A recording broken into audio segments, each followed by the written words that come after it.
Good day to you.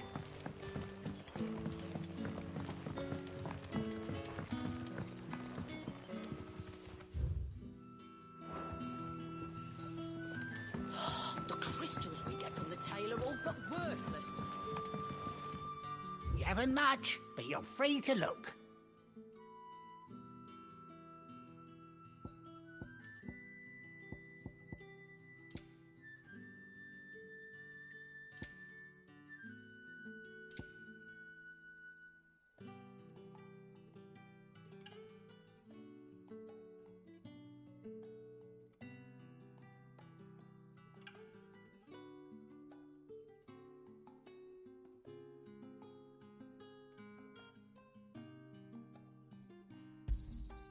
I trust it's all here.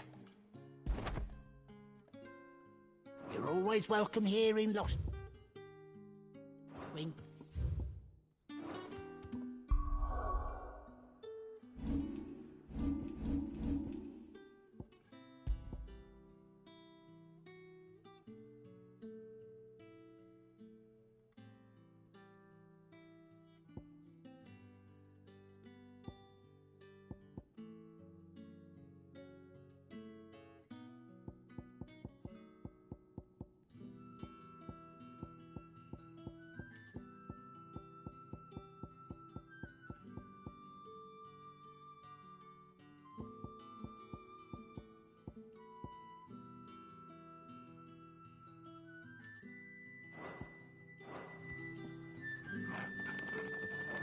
Any friend of the innkeeper is a friend of mine.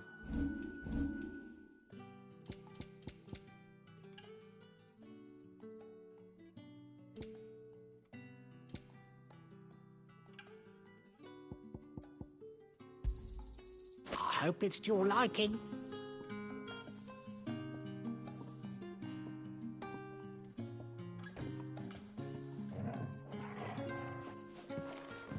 If you ever need a room, Sid, just say the word. I'll have a bed made up while you eat. And that goes for your friends too. Good to see you, Sid, as always. Master Quentin's out back. I reckon Ah, Clive. Your timing is exquisite, as always. Go on. There are whisperings afoot of shadowy figures having rustlings in the undergrowth, suspicious noises. My it may be no more than a surfeit of nerves, understandable in the current climate, or it may be the prelude to something altogether more. Given what I hope you'll forgive me calling your nose for trouble, I wondered if you might investigate. Of course. Excellent. You might begin by speaking with the good citizens of Lostwing. Listen to their tales, and make what you will of them. All right. I will.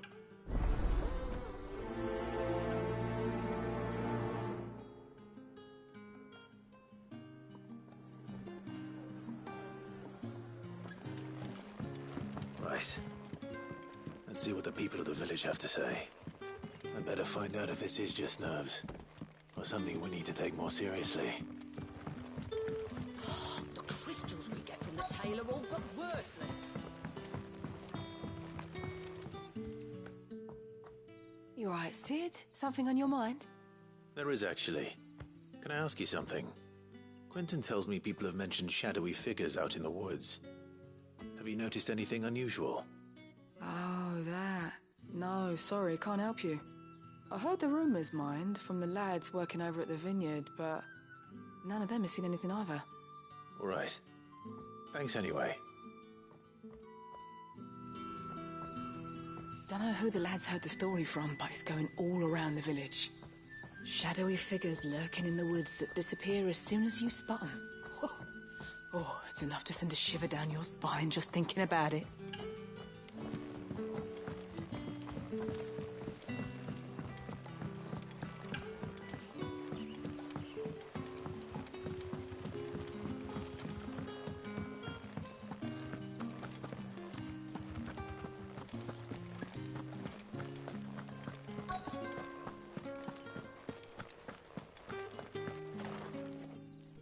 Do you have a moment? There's talk of suspicious figures in the woods. Have you seen anything out of the ordinary? No, but I've heard something. Sound of scraping metal, like someone sharpening a sword. Where was this? In Lorbert's Pass. Was out foraging for herbs when I heard it, screeching out from between the trees. Ran back here as quick as my legs would carry me, and I ain't been back since. I see. I'll look into it. Thank you.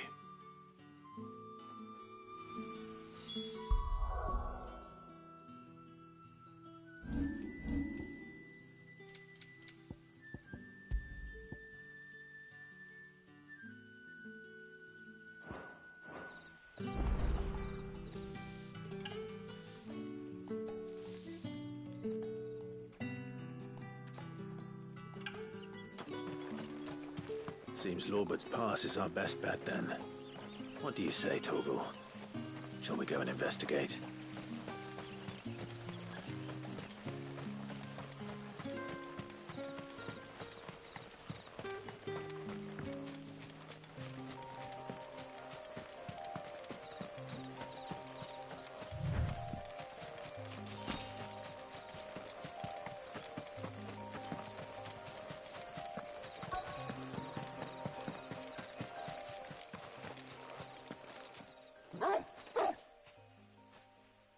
You there. Fuck! He's seen us. Get them before they escape! Black Shields. Here. What the hell are you doing here? What is it to you? Not that we give a damn. All that matters to us is that you don't leave here alive.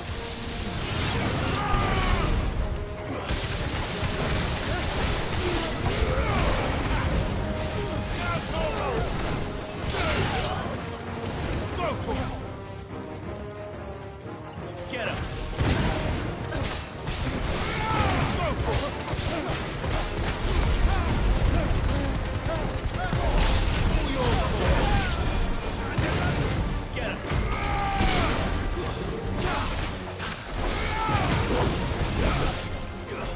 This one! Get him!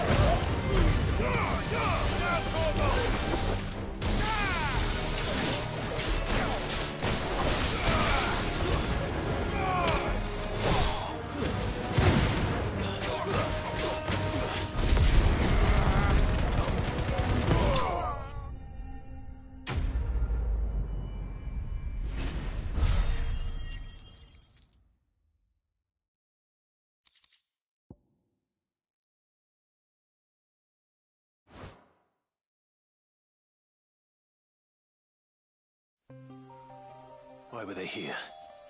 Are they planning an attack on Lostwing? I need to warn Quentin.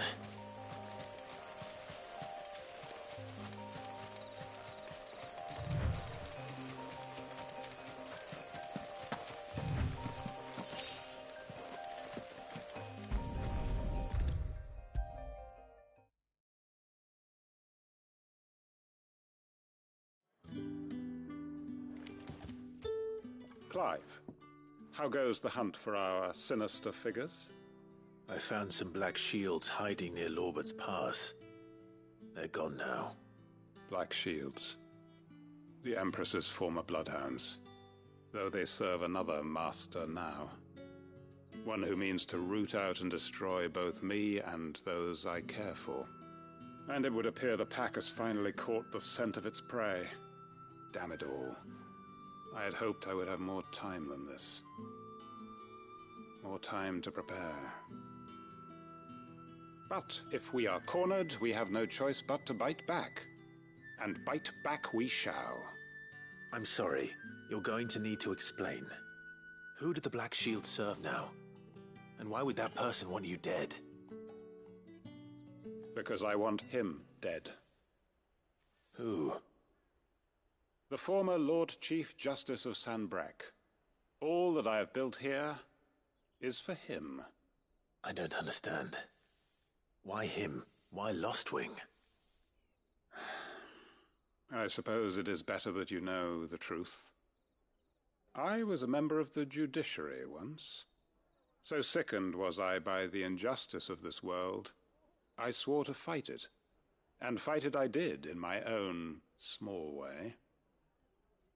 I saw more than a few corrupt officials condemned to the very cells into which they had thrown blameless innocents, men to whom the law was but a scourge to turn against the powerless. And throughout, it was the Lord Chief Justice who backed me, who was my one true ally in the quest to see justice done. So what changed? I discovered that he hunted bearers for sport. I was a fool to think he shared my hatred of venality and vice.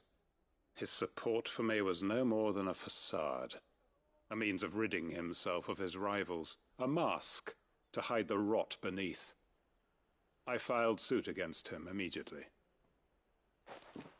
His response, however, was rather more visceral. He had my entire family slaughtered, and he faced no punishment whatsoever. I lost everything.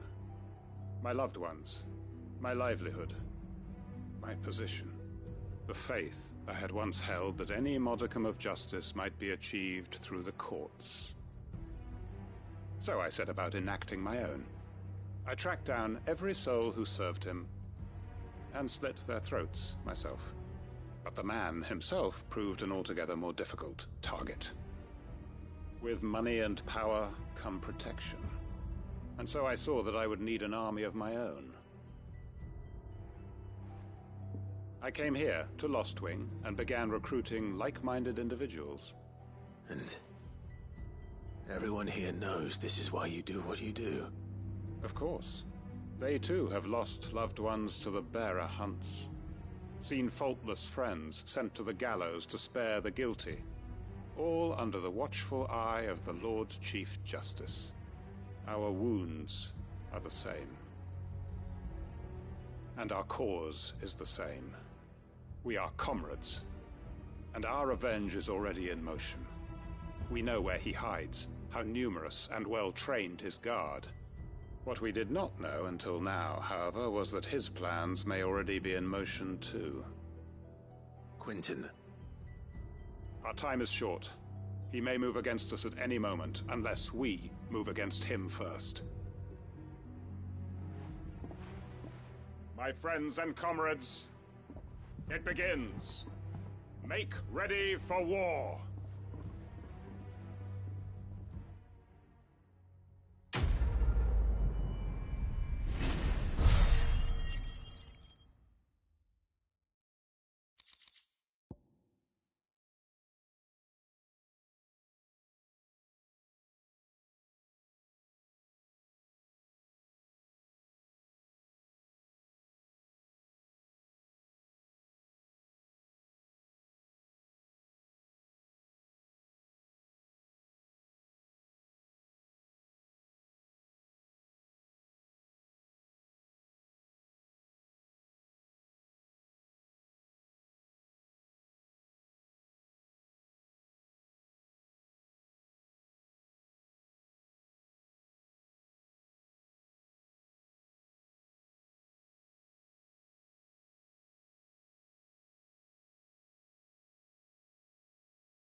to change his mind.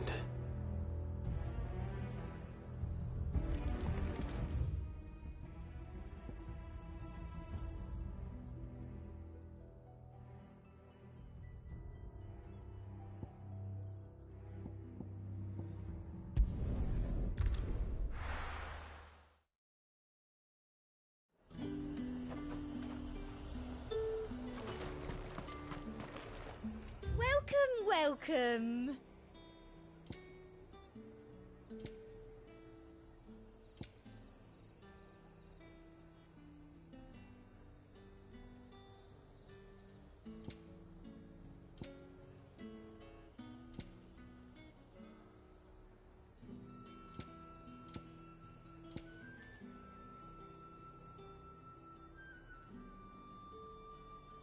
I'll be here if you need me.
There's talk.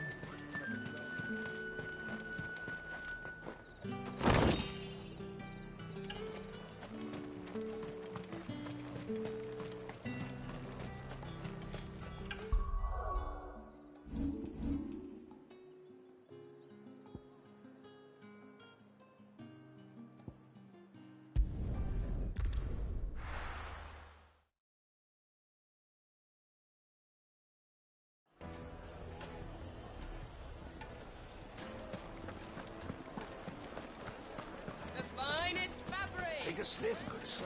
Now there'll be no one to... Gone, just like that. And without so much as a by your leave. What's the matter? It's my apprentice. He up and vanished while my back was turned. I'd go and look for him myself, but I've got a bakery to run. A bakery that's now short one pair of hands. Loath though I am to rely on the kindness of strangers, I'm at a loss. Please, will you see if you can find him?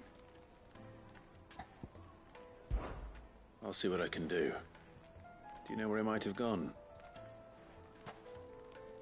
I wouldn't be surprised if he was off somewhere mooning at Drake's Fang.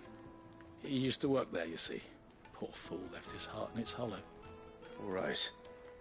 And that's where I'll start.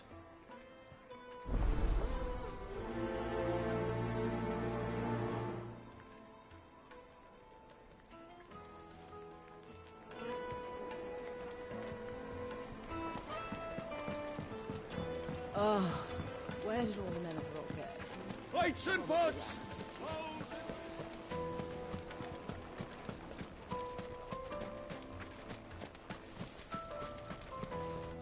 Good day, my lord.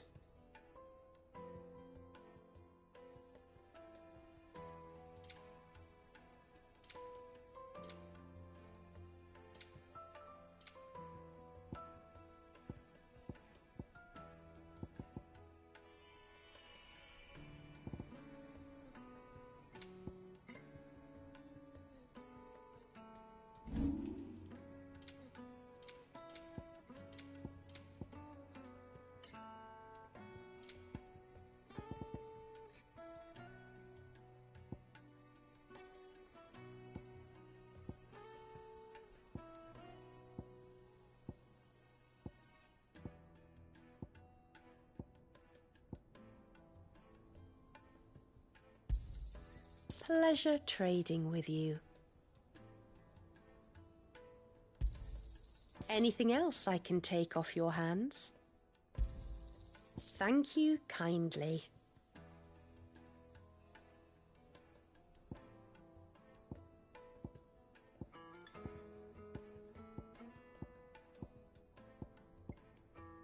Fare you well.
Mountain of a monster, twice as tall as Titan himself, cracked the fang open like it was a sparrow's egg. I swear on my grandmother's grave, I saw it myself.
Those who kill for sport deserve no better.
Excuse me. What do you want? The baker sent me to find you. I am a sorry, selfish sod, aren't I? Certainly not a baker. Master must rue the day he took me in. Time was the sight of the Fang used to calm my nerves. But now look at her. I take it you missed the Mother Crystal. I hated her, but she was all I knew. Worked her mines for years. And when she shattered, part of me shattered with her. I had to trade my pickaxe for a rolling pin, but I'm no good at baking. Every loaf I touch collapses. My bread's as hollow as I am. She was the only thing that could fill the hole inside me. Oh, I loved her, damn it. But now she's gone. She's never coming back. What am I supposed to do? I ask her. How does a shell of a man learn to live again?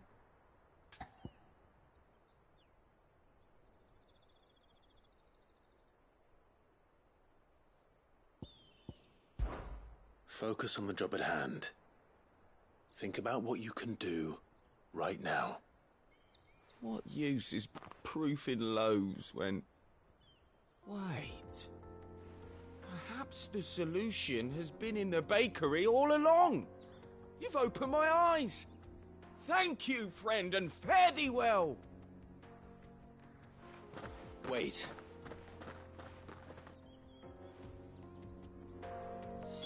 Suppose you won't be needing an escort then.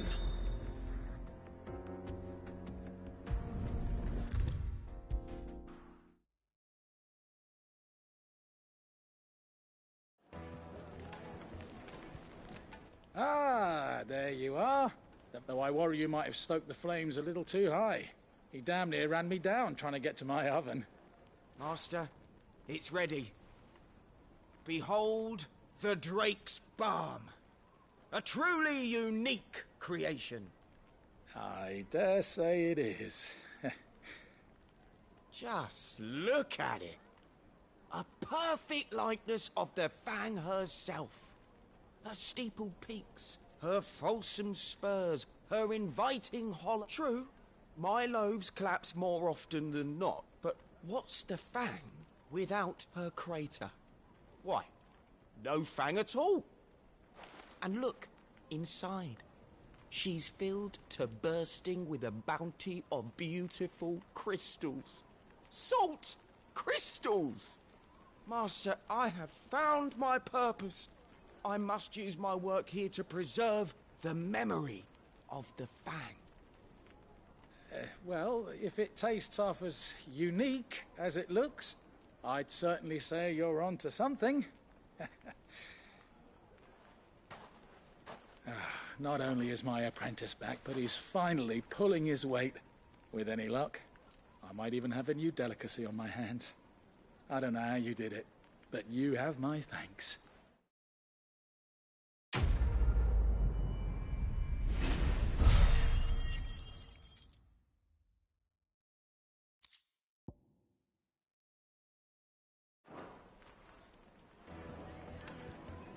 Now, Dusan, I know you're king, but do you have the to most use fragrant the herbs and My spices? carpets have pride of place in Castle Dasbog.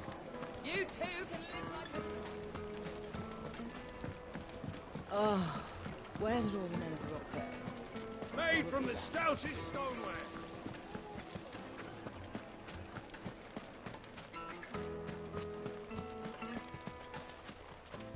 Good day, my lord.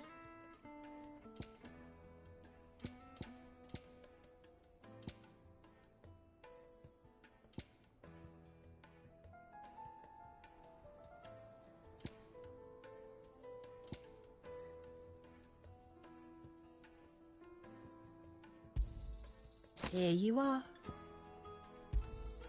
My thanks.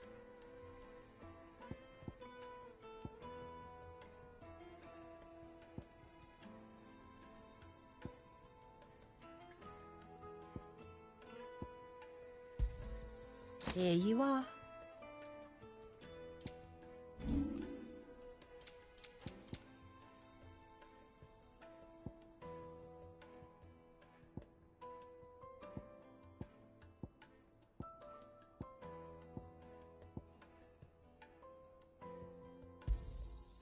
Thank you kindly.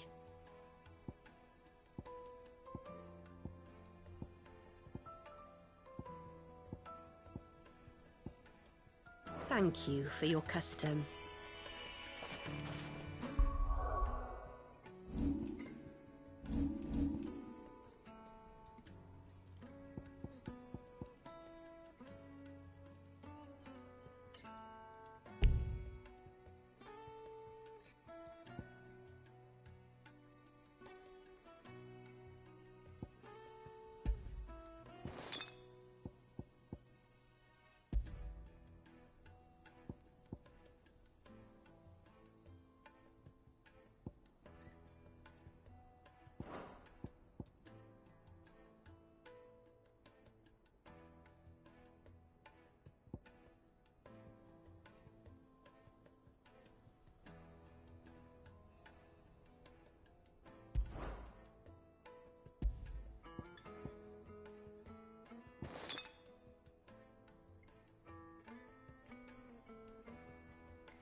telling me it's gone.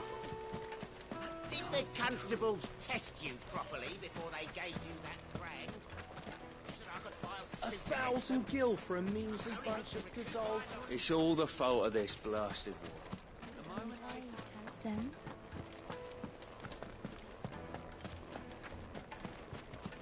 Weights and butts! Now, Dusan, I know It you're... would make a fine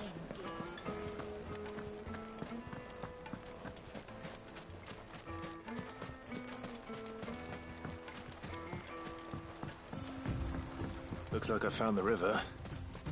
Where's Gav?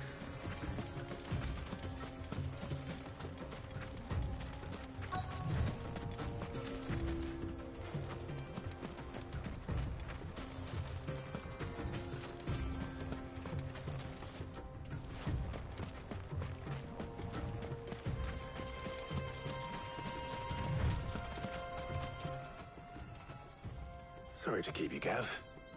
Better late than never. I've had a quick scout about, and I reckon round here's our best bet if we want to grab as much of this Stardust stuff as we can.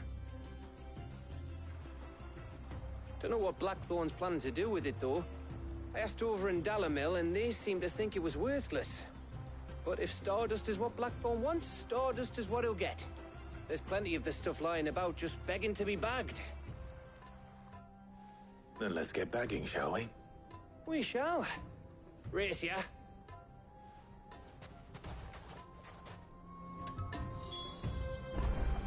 Bet you 100 gil I'll find more.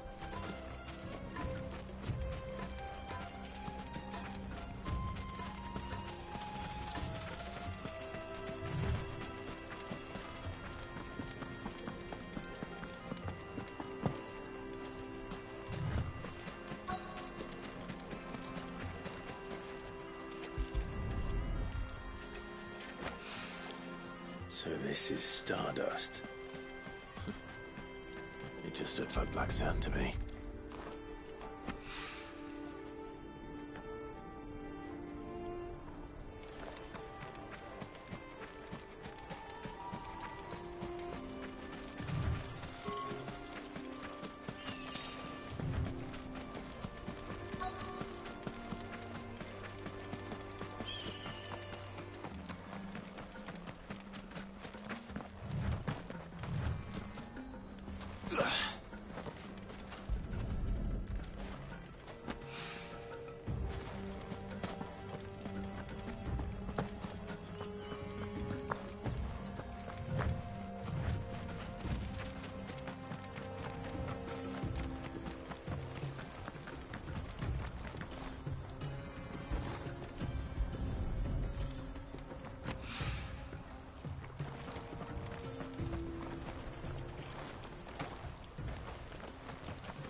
That should be enough for now. Let's see how Gav's getting on.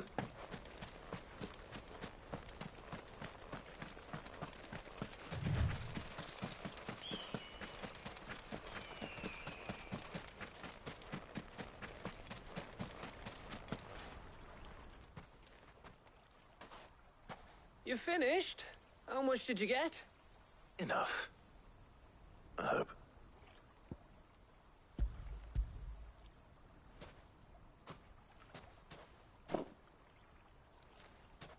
Oh, you win. That might even be enough for old Blackthorn. Hey, before we go, do you mind if we have a chat?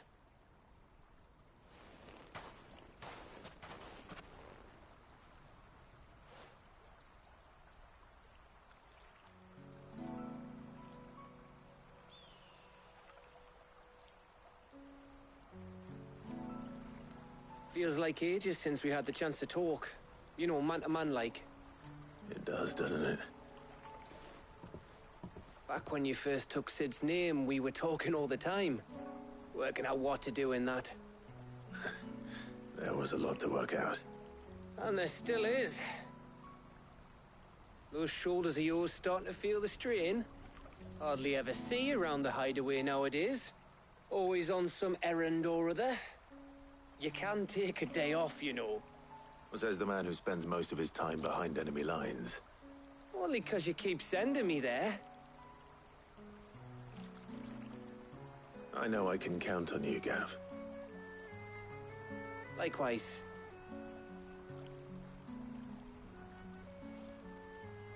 So you keep sending me wherever you need to, and I'll keep going. Safe in the knowledge that I have a home to come back to. Thanks to you.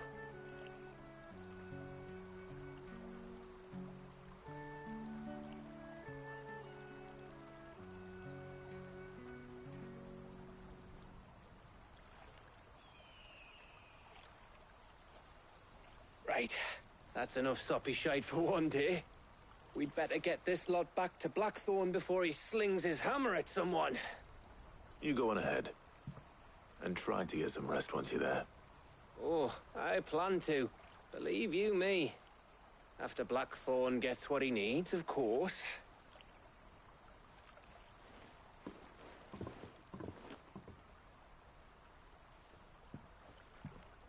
Right.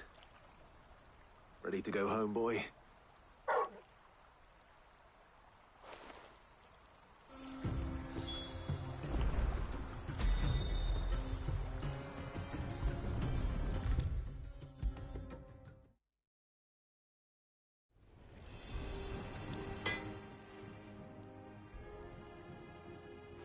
Blackthorn. Got everything you need? Yeah. Yeah, I do. Cheers for the Stardust. Should be enough to be getting on with. We should go out on maneuvers together more often. You're beats sneaking around on your Todd all the time. I'll make a start on putting this thermal plating together then. It'll take some time, mind. So if you've got other things to be getting on with, I could do without you breathing down my neck. Thank you, Blackthorn. I'll let Mid know construction's underway.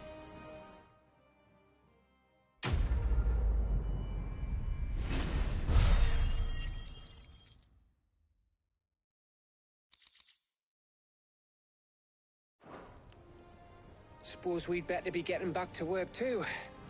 Give us a shout if you need anything.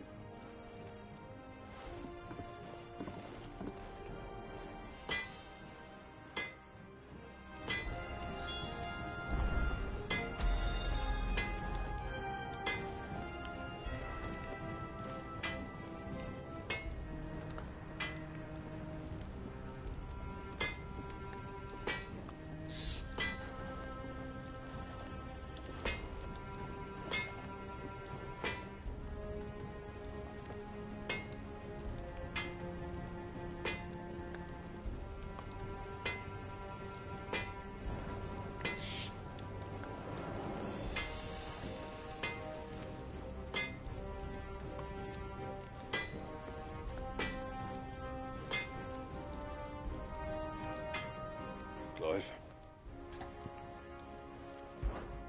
What do you want?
And?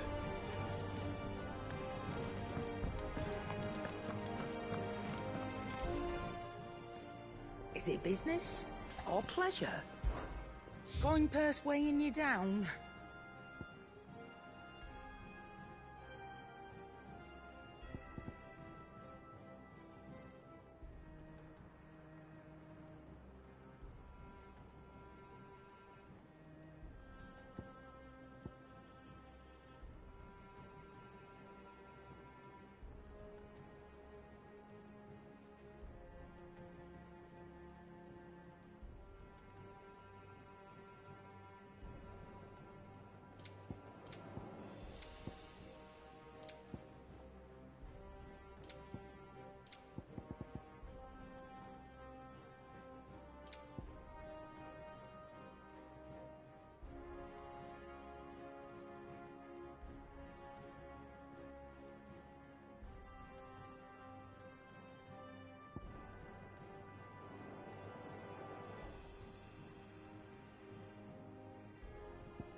Is that all?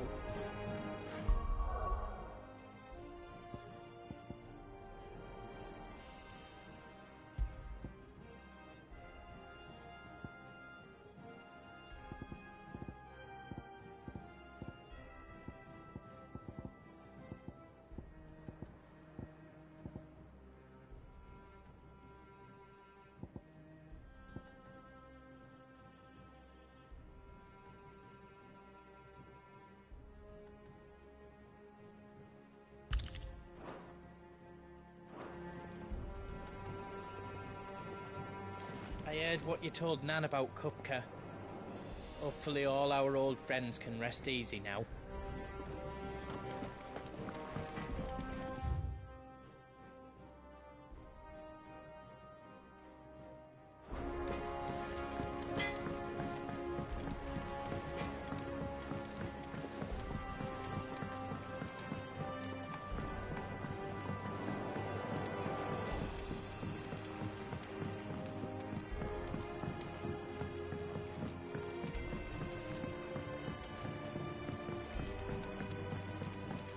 Editors started reading books that don't have any pictures in.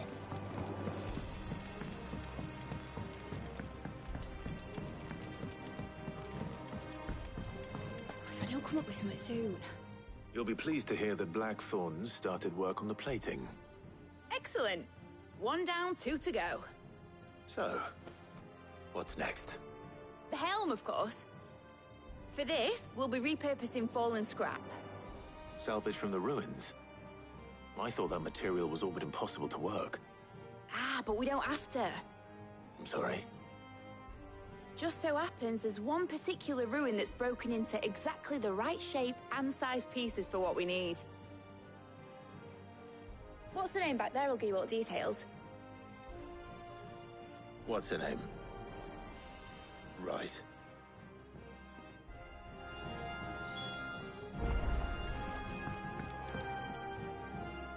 Oh, Sid, is this about the helm? Yes. Mid said I should speak with you. I'll show you the plans then.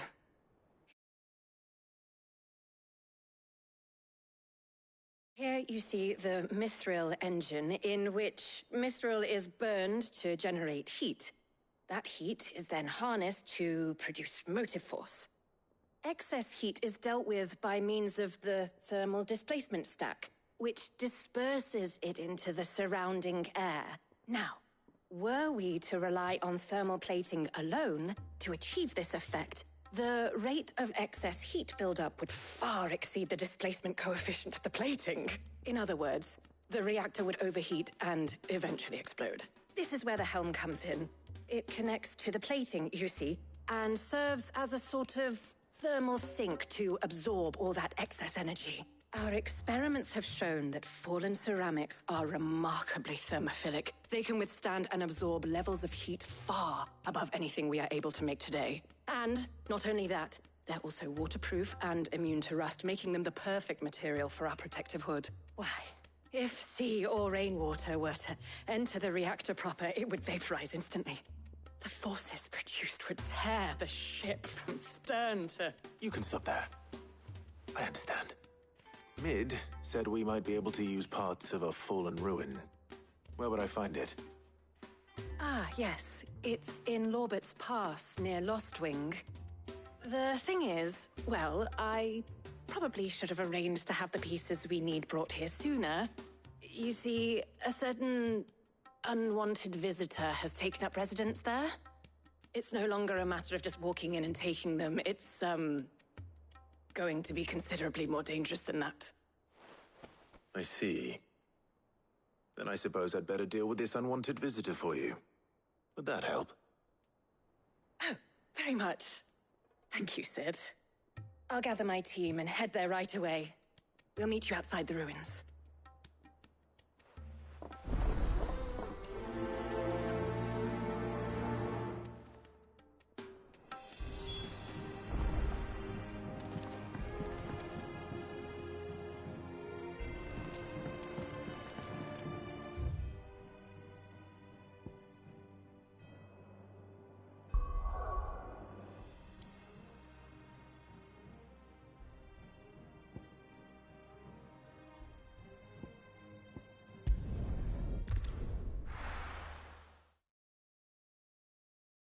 I'll be taking you all to a storehouse in the Bales. Leave anything you don't need behind.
I'll be taking you all to a storehouse in the Bales. Leave anything you don't need behind.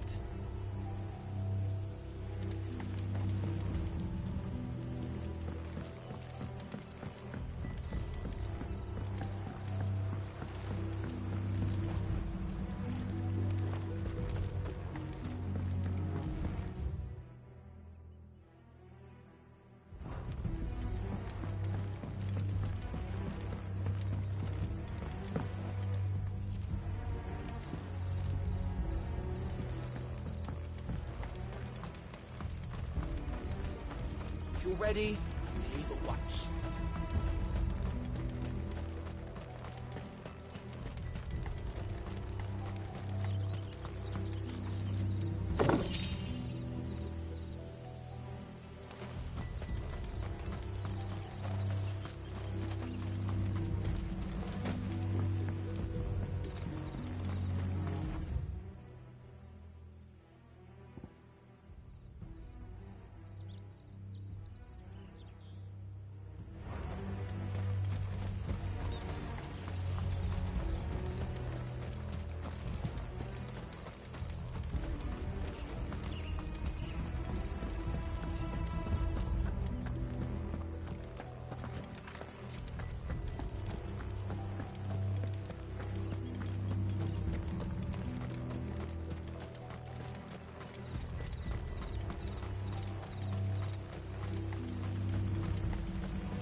Oh, there you are, Sid.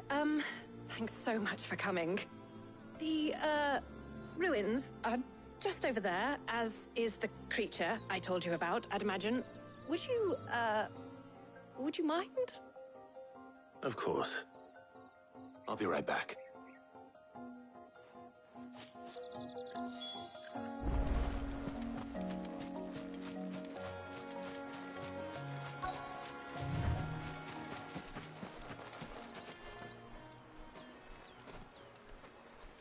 Anybody home?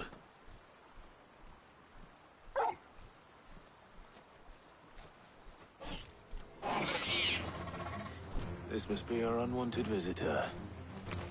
Time to go.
The things I do for you, Mid. Sid!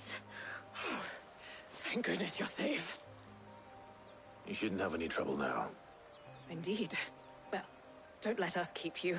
We'll, see that everything is transported safely back to the hideaway. Right. I'll let Mid know you're on your way.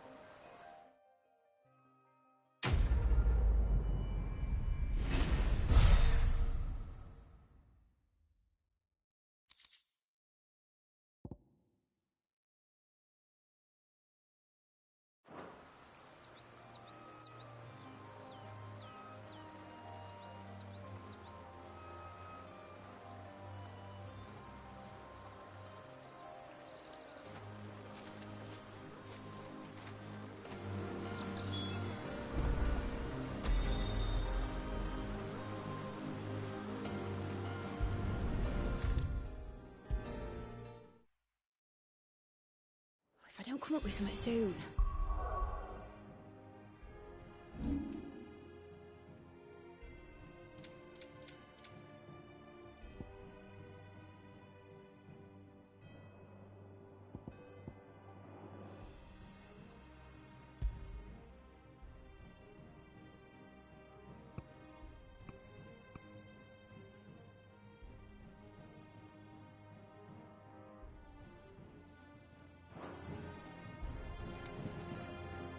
Mid. Helena has recovered the material for the helm. She'll be along shortly. Excellent. Another job well done. And just one remaining. Right. Right, the shielding. This one's a bit of a bugger. How so? The plating's enough to stop the engines going pop, but those things will still be spitting out enough fire to set the rest of the ship ablaze. Which is why you need proper shielding. A prison for the dragon's breath that's blazing away inside. I thought a triple thick layer of tempered steel might do it. Or more of the stuff that the Fallen use, but they'd both be too heavy. The helm and the plating are bulky enough as it is. Add any more weight and the whole ship would be at the bottom of the briny before we'd even started. I need something light. But I've racked my brains and I just can't think what would do it. Well, if I were in need of obscure knowledge, I know whose counsel I would seek. Harpocrates. Tomes? Yeah, well, I'd thought of that, obviously. I've got all the details written down here.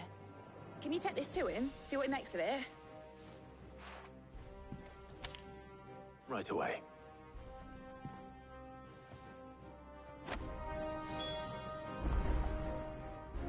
I've been going round in circles trying to find something sturdy enough to withstand the fire of the engines, but light enough not to sink the ship.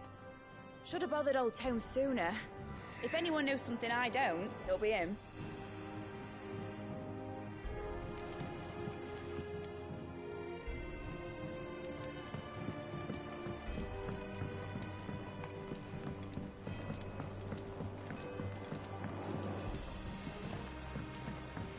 Editors started reading books that don't have any pictures in.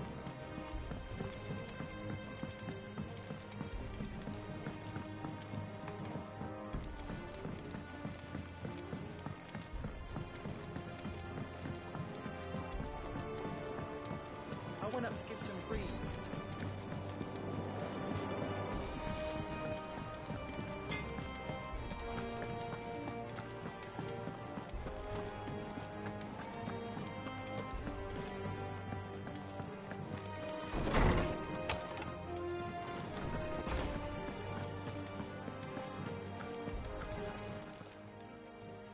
Harpocrates, do you have a moment? For you, Clive? Always. Well, actually, it's for Mid this time. Could you take a look at this?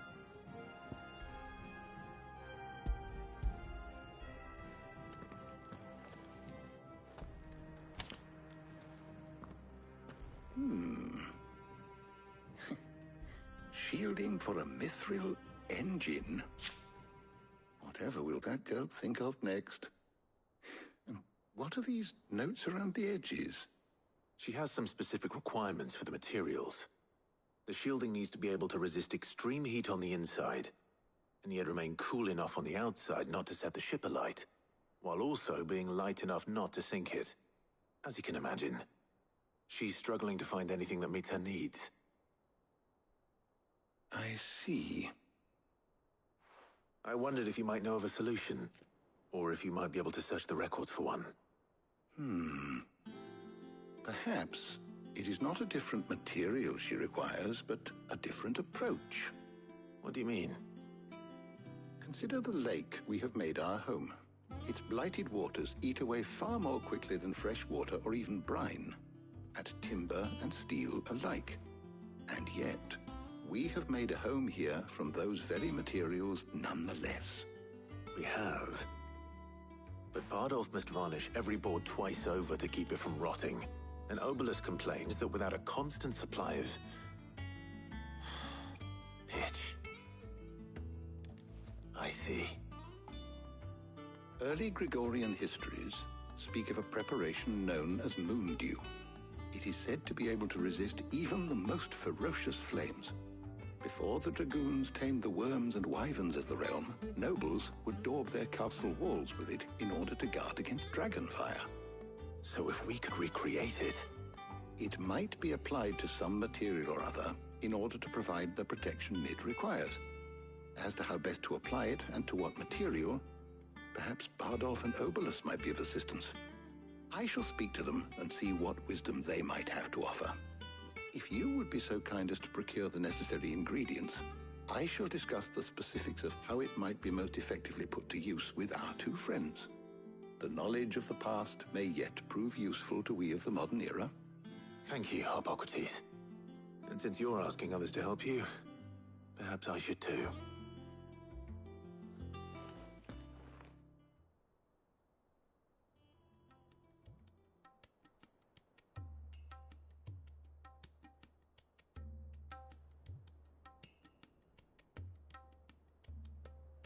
So you need a hand, do you? We do. I'll be heading to market for the ingredients we need. I could do with some help. And some company, too. The other can assist me in researching how best to prepare the shielding itself. Can we count on your aid? Always. Well, if Jill's game. Thank you. I am sure either of these fine young minds would prove indispensable in my research. I leave the decision as to who will go with whom in your capable hands, Clive.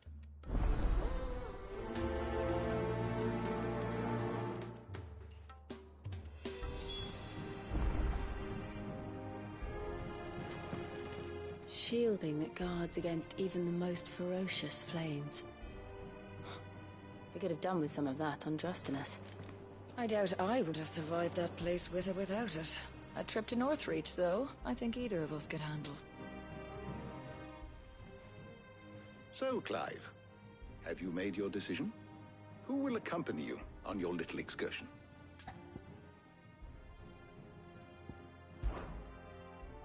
All right. So, what are we fetching? I have taken the liberty of preparing a list. Here. Garlic? Conch shells?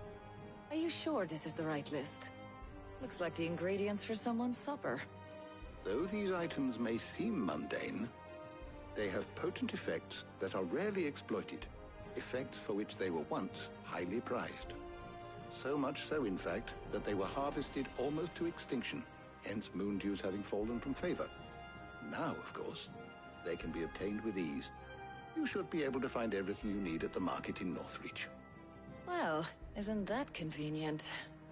I was hoping to be able to make a trip over that way sometime soon. Need to speak to an old acquaintance. I'll meet you there. All right. Stay safe. See you later, Clive. Good luck with your research.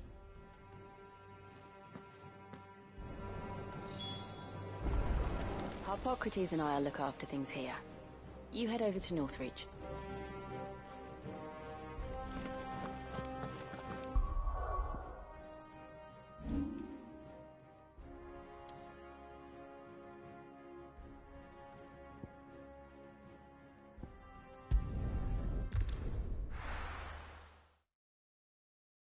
Now, where's Talia?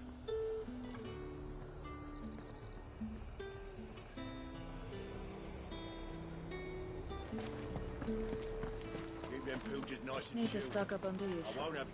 There you are, Talia. Ah, and there you are.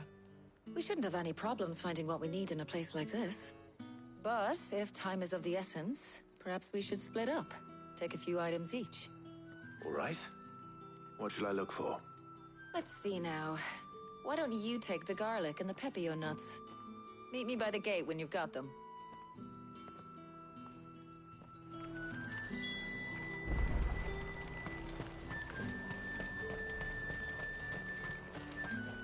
Oi, don't touch anything. And There's talk.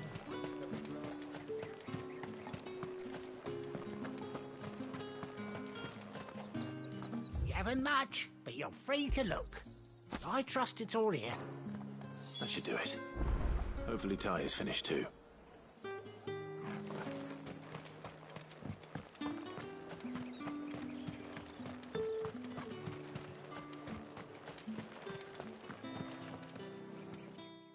Well, did you find everything? I did. Here.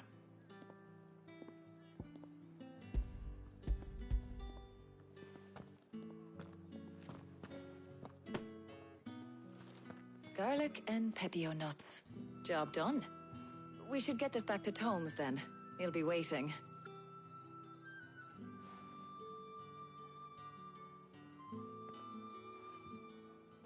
But we're not in too much of a rush, are we? Quick chat.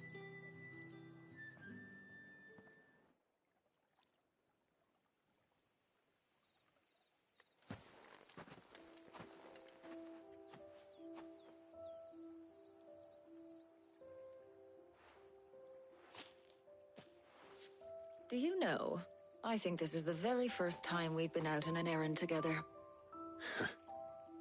I think you might be right. In all the years since you and that scowl of yours first appeared, you haven't invited me out once. For shame. Well, it seemed long overdue. And you did say you had some shopping to do. I was hoping to restock my supplies of herbs and liniment, yes. You and Jill alone burned through them like wildfire. No luck, though.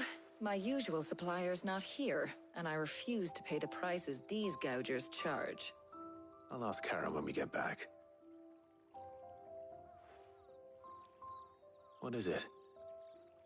Oh, just memories. I came here with Sid once, shopping for supplies, just like today. And just like today, I came away empty-handed. Sid even said he'd speak to Karen for me when we got back. Has it really been 5 years? I remember it as if it was yesterday. Hold on. Does that mean it's been 5 years since we met? Feels a lot longer. It does. In a good way, of course. Thank you, Tyre. For what? For everything. I just want you to know that all you've done for us, all you still do, it's appreciated.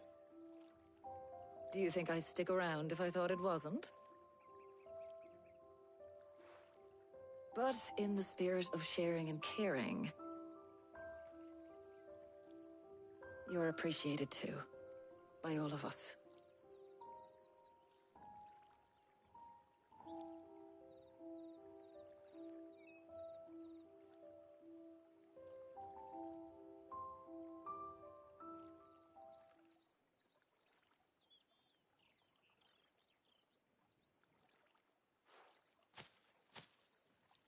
Well, I think we've tarried long enough. I ought to get these ingredients back to Tomes so he can make up this concoction of his. I'll meet you back at the hideaway, all right? All right. And thanks again. I heard you the first time.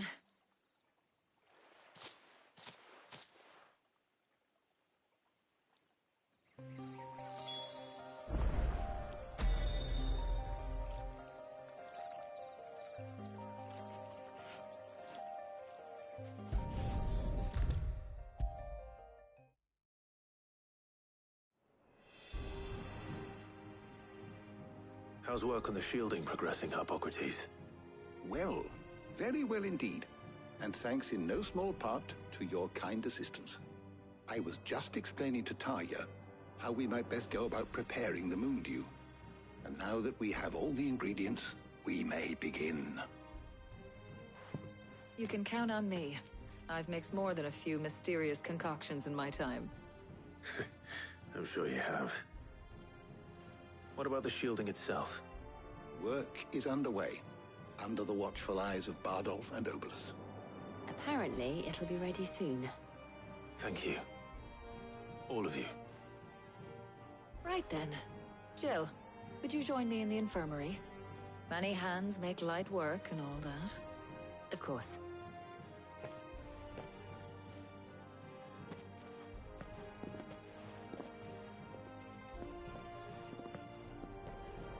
Oh, and...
Clive, it was good to talk. We should do it again sometime.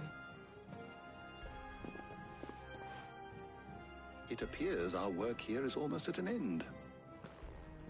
A shame. I was enjoying playing the man of action for once. When both the shielding and the moon dew are ready, it will merely be a matter of applying the one to the other. Followed by a rigorous process of testing and retesting, of course.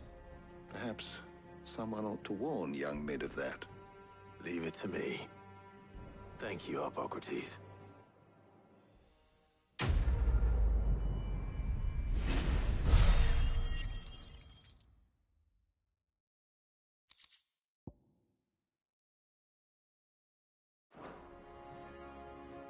Well, I better go and give Mid the good news then. How how good it is to see you, Clive. I don't believe you've read this particular chapter before. If you have a question for me, I should be happy to answer it.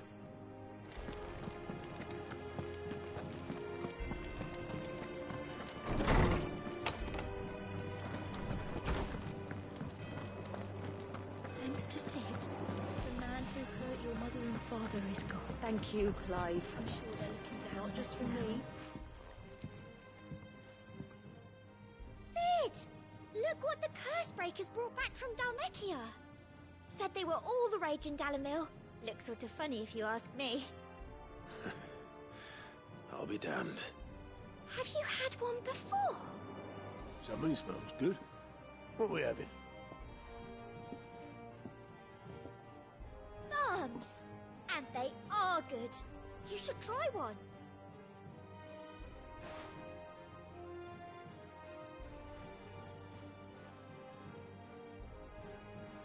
Hey? The bloody great hole in it. Who ate the rest? It's supposed to be hollow, silly. Haven't you ever seen Drake's Fang?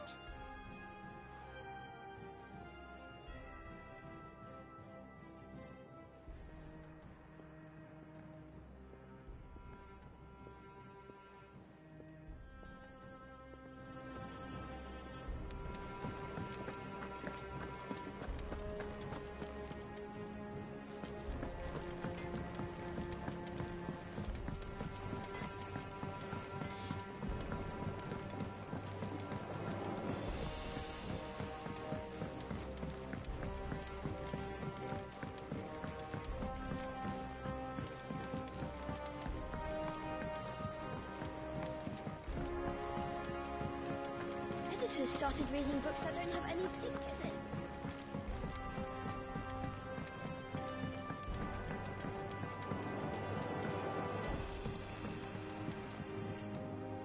Sorry to keep you waiting, Mid. But you'll be pleased to know that work on the shielding is underway. You found something for it? In a manner of speaking, Harpocrates knew of a substance that's highly resistant to heat. A coating that should provide the protection you need. He's supervising the construction and testing of the shielding as we speak. Brilliant! I knew you wouldn't let me down. Don't thank me. I'm just the errand boy. Right then, better start working out how to bolt all these bits together. To the Black Hammer!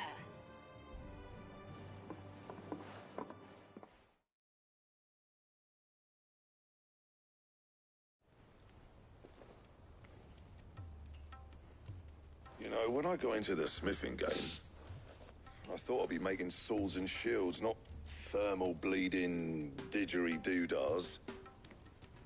Displacement stacks. Same difference. Whatever you call it, I ain't putting it together in here. It's cramped enough as it is. Let's take this outside. Mid, you get all the parts lined up on the deck. I'll take care of the rest. On my way! Oh, and bring me the biggest hammer you can find. This is gonna require some precision walloping.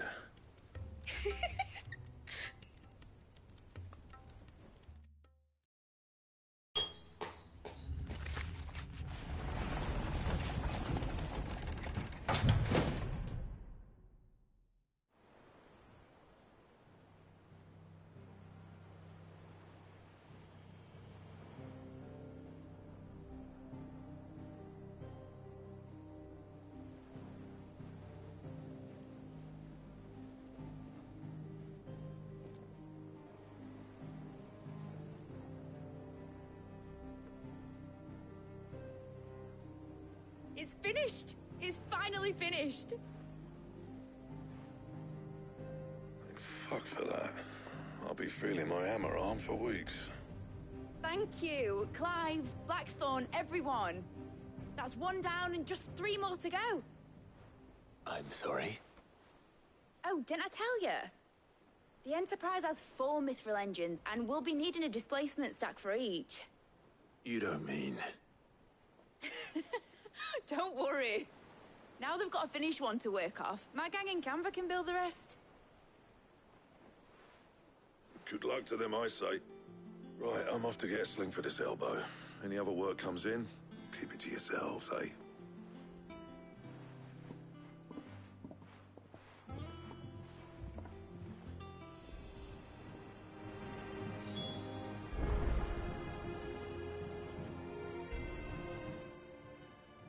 What's the matter? Nothing.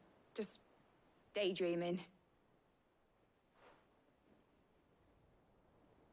Thinking about the Enterprise sailing off over the horizon to shores unknown. Searching for a land untouched by the Blight. Just like me and my dad planned. So if the worst came to the worst and every scrap of soil in the Twins turned black, we might still have a chance. That's what she was meant to be. You see, one last chance just in case we needed it.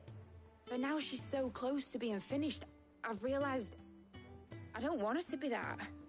I don't want it to be just a lifeboat for us to cling to if things get desperate. I want people to sail aboard her by choice, not from the lack of it. In a world where we're not just trying to survive, but where we can actually live. I'm working on that. And I'll do everything I can to get you what you want. Don't you always? All right. My mind's made up. As soon as the Enterprise is fit to sail, I'm putting her under your command. Sod our plans, I'm trusting in yours. Are you sure about this? Something tells me it's what my dad would have wanted. He'd be proud of you. You were gonna visit his grave, weren't you? I was. And you can come too now that your little project is finished. Right. There's just one thing I need to finish up first. Won't be a mo. All right. I'll let Otto know you're coming. Meet us in the mess when you're ready. Aye, aye, Captain.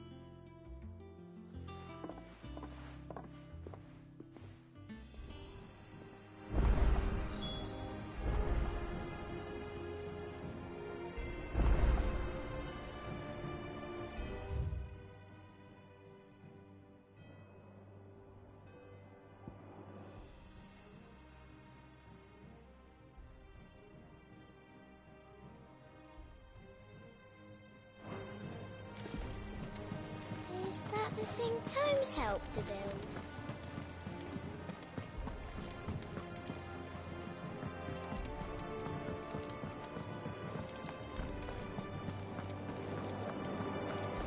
He cracked the crystal too. You're joking.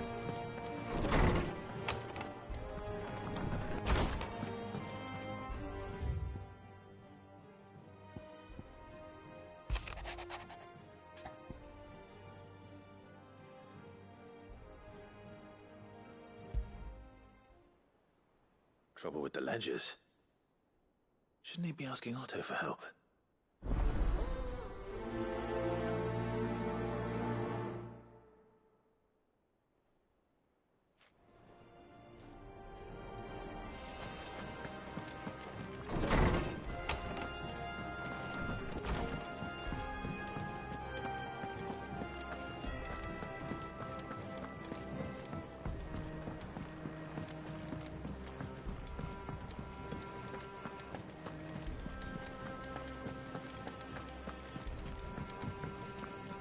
The Enterprise will have 4 Mithril engines, each needing its own displacement stack. So just 3 more like this, and we'll be finished. Meg told me she was building a ship.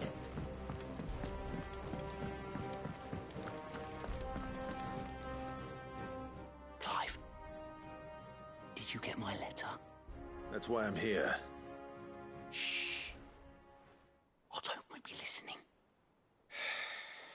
Is this better? A little. Listen. I've some bad news. It turns out the Hideaway may be slightly behind in its payment to certain lenders. And it may be my fault. But I swear to the goddess, I thought I had the numbers square. Sadly, that square turned out to be more of a circle. 0, you might say. I can straighten it out, I swear, but it's gonna take some time, and I'm gonna need help keeping it from Otto. Bit late for that, I'd say. There you are! What a surprise! So let me get this straight. You forget to pay our lenders what they're due, and instead of coming straight to me, you get Clive to come to you. In the hope he'll dig you out of the hole you've dug for yourself. Clive, the man in charge of the place you've been cheerfully trying to bankrupt. And you thought this was a cunning plan. Why? Well, who needs paying? Oh, just Martha. And the Dame. And, well, Lady Karen. But only 500 talents. We owe 3 of our most trusted friends 5 million gil. Each. 5 million each. They lent us the bulk of the money we used to rebuild the hideaway, you see, and, well, I must have made some sort of oversight. Those ledgers were my responsibility, and it was my decision to entrust them to you. This is my fault. Do we have that much to hand? I can always ask my uncle.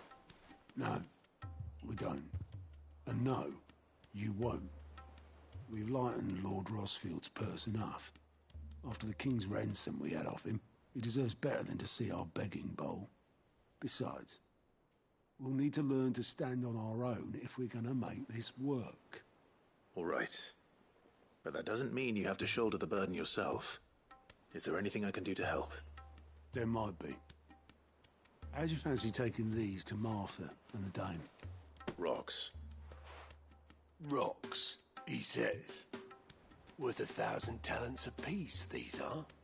A little something Sid and I set aside for when times got lean. And I reckon 15 million in overdue debt probably qualifies. I just hope our associates' eyes are a bit more discerning than yours. I'm sure there will be. Should be me making the rounds, really. But you know how it is with this place. Orders to bark, arses to wipe, and all that. I know.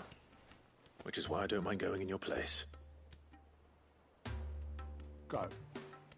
Do you know why I only gave Master Clive here 2 star rubies? Because you'd rather Lady Karen killed me. Because I'd rather Lady Karen killed you. Yes. Well, I suppose this is goodbye then. Don't worry. I'm sure Karen will understand. Really? Do you think so? No, I don't.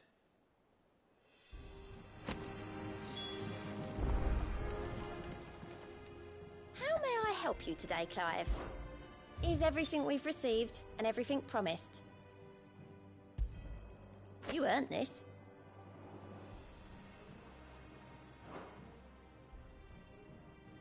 Best of luck out there, Sid.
Clive, we weren't expecting you. I wasn't expecting to be here. But it seems we still owe you a considerable amount of coin for your help with our rebuilding efforts. And though I doubt it's what you were expecting, We were hoping you'd take this as payment.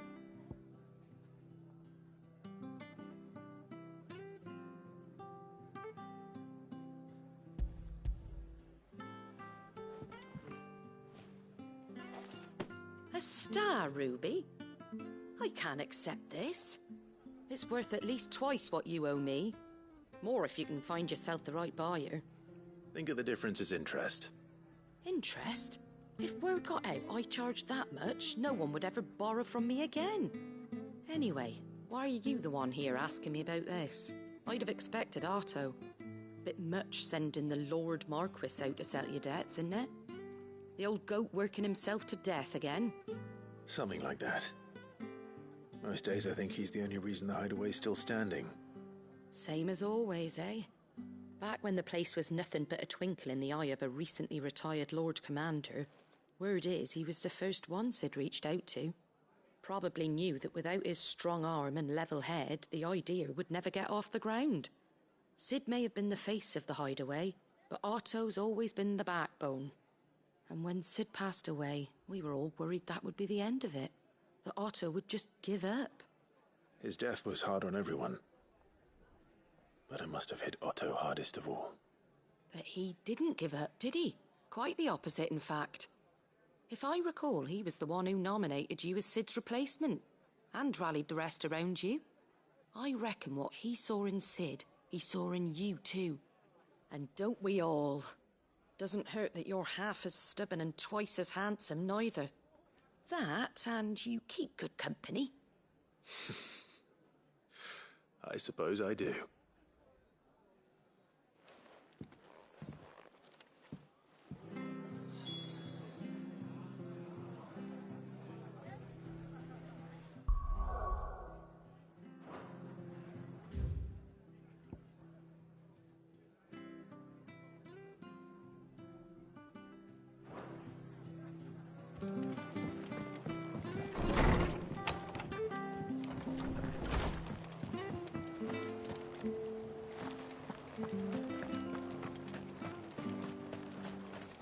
What are you after?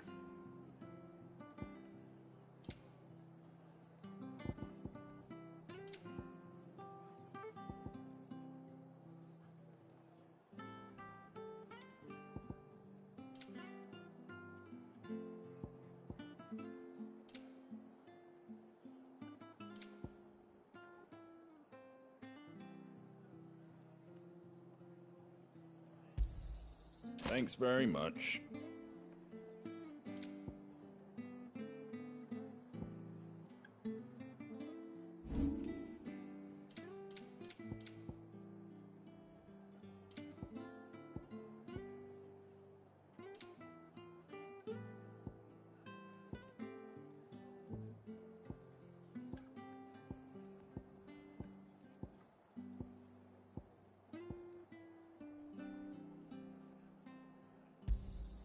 A fair trade.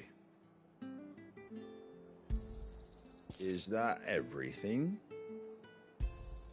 A fair trade.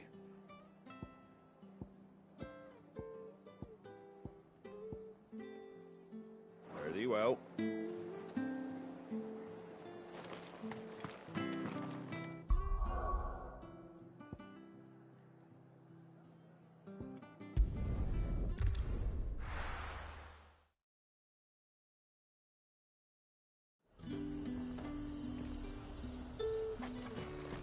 There's talk that the Glassgate flood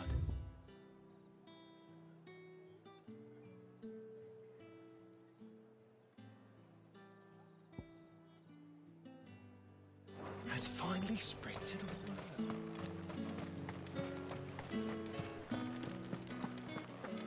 Citizens are free to come and go as they please. Checkpoints open to all. You'll find a little beyond Northridge, though.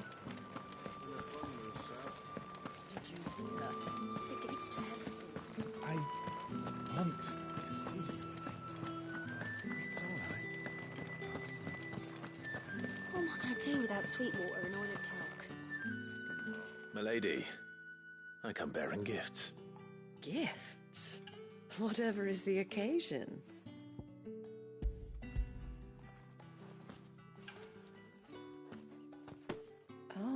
My. Clive, you really have outdone yourself. Otto asked me to give it to you. To settle the Hideaway's debt with the Veil. And to compensate you for the time it took us to do so. You disappoint me, Clive. I thought you might finally be warming to me. Tell Otto he can keep his baubles. I tried to tell him as much the first time around. The man owes me nothing, nor does the Hideaway.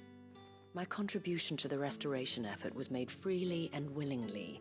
It was the least I could do. You once told me Sid did you a kindness. I'd like to do the same. Please, accept it. For my sake. And for Otto's. For all of us. For all you've done. It is rather fetching, isn't it? Very well. Otto is lucky to have you, Clive. I doubt anything could ever replace his son.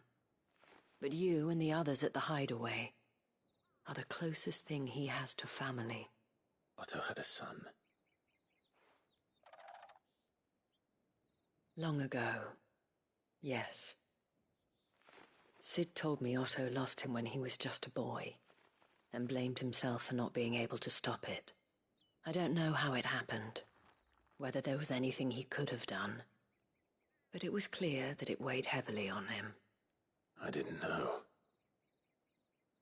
How could you have? I doubt anyone did. Besides Sid, I've never met a man more keen to bear his sorrows in stoic silence. An ill habit, given that both have always been surrounded by friends desperate to help them. I'm beginning to see that.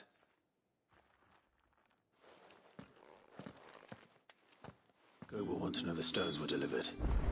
If he's still with us.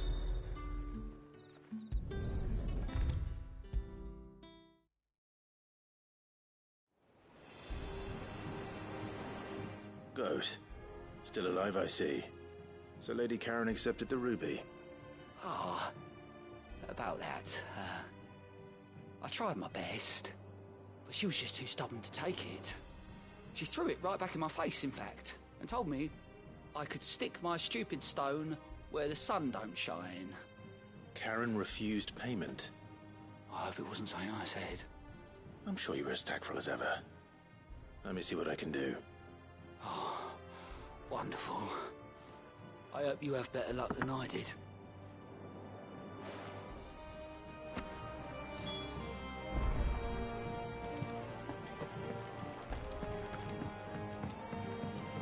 They told me she was building a ship. The Enterprise will have 4 Mithril engines, each needing its own... Hugo Kupka's dead, isn't he? We don't have to live in fear of him anymore.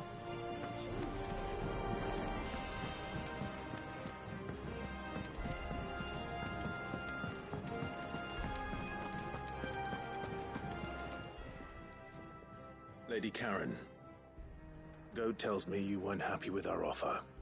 Would you prefer the debt was repaid in coin? What debt? I don't recall lending any of you lot me hard-earned gil. I may have tossed a talent or two in the Hideaway's coffers, but those were donations, and you can hardly call it charity if you go asking for it back. Of course not. But one good turn deserves another. And our circumstances have changed. Surely you wouldn't shun the gratitude of a pauper who happened to have become a prince. Oh, so you're a prince now, are you? Fine. But I'm selling it and taking what I'm owed, then you're getting the rest whether you like it or not.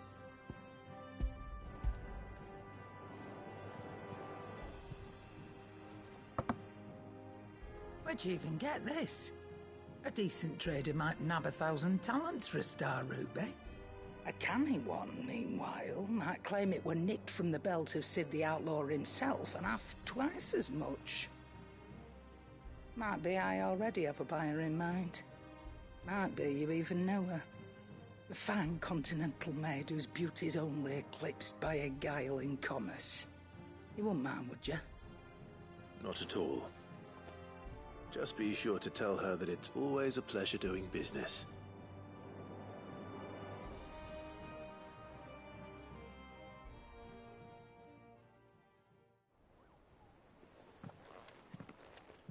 I hear you ended up delivering all 3 stones. Thanks to this lump. I sometimes wonder what I'd pay you for. Speaking of which, I still haven't been paid last month's wages. Oh, so you remember what's owed to you then? Get your ass behind that disc of yours and don't get up before those ledgers are square. Right away.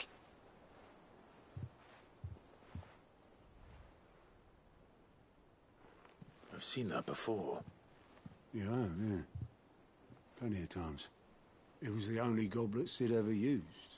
Either out of habit, or because the filthy sod couldn't be bothered to find a clean one.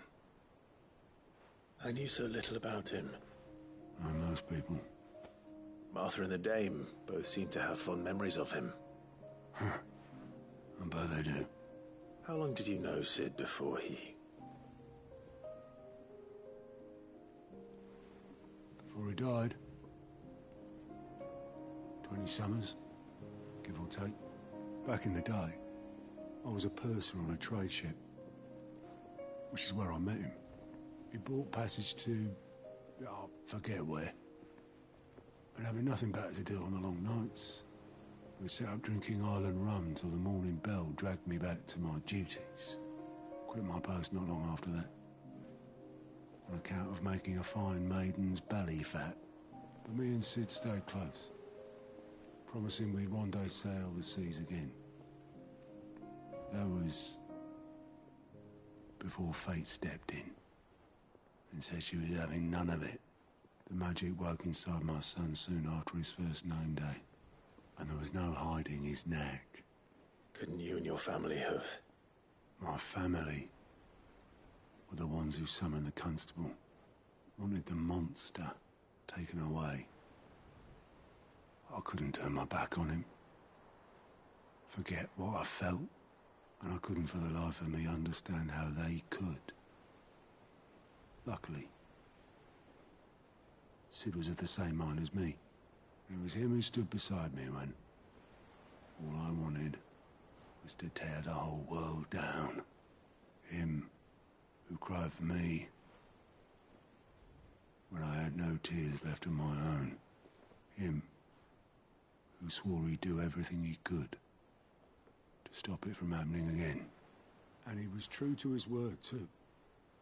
Left the Royal Army once and for all. His ranks, his ribbons, gone. Just like that. Threw away everything he had. All to right a wrong that no one else had the courage to face. I knew then I'd follow that man to the ends of the earth.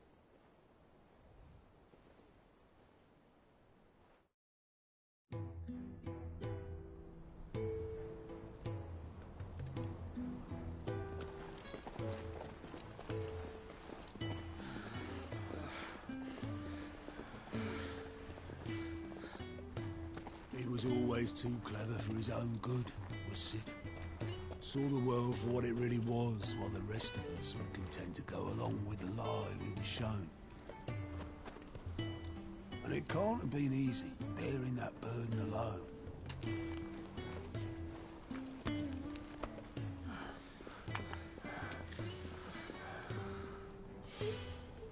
But he didn't let it stop him. He never lost faith in what he believed was right. And that gave us faith in him. Faith he'd steer us true.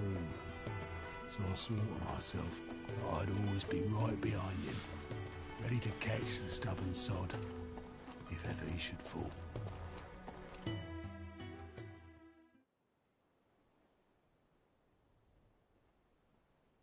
But I couldn't even do that.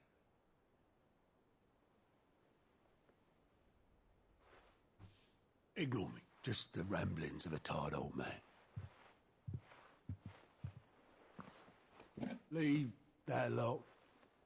I'll tidy it up in a bit.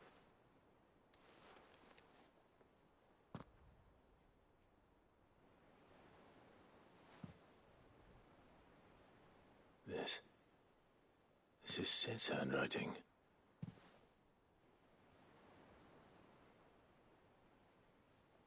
Dear Otto. I may be drunk, but I wanted you to know this place would be fucked without you. Love you, you grumpy old sod.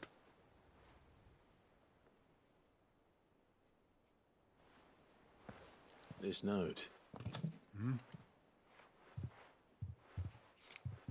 What about it? Sid was right. Without you, we'd all be lost.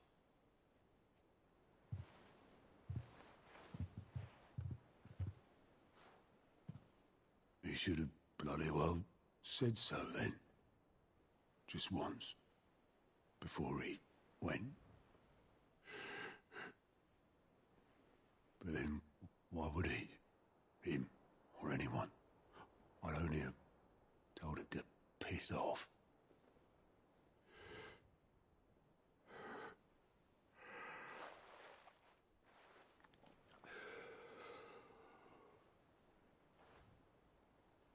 You're wrong, though. Both of you. It was never just me keeping the hideaway afloat. It was all of us. I just shoved people in the right direction. I barely seem to be able to do that anymore.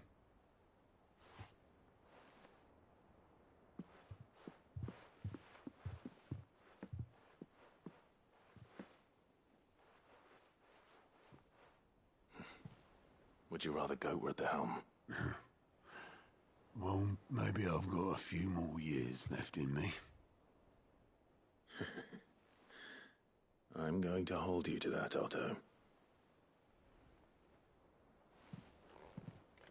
Before you go, Sid would have wanted you to have this. But that's... This'll do me just fine.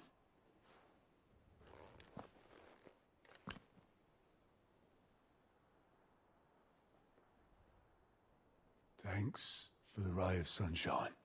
I'll see if I can't pay you back. Already have.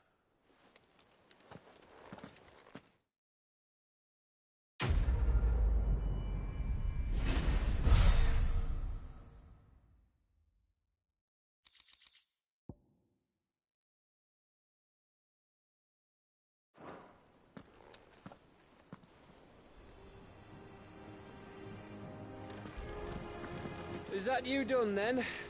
It's not roped you into building the rest of the boat, has she?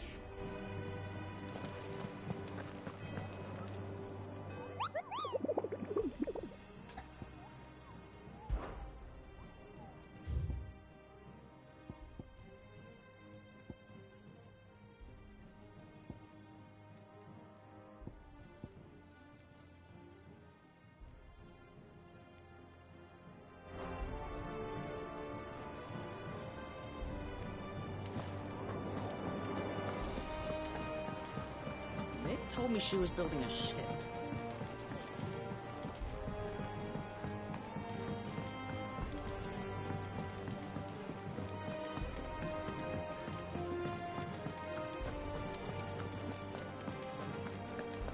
He cracked the crystal too. You're joking.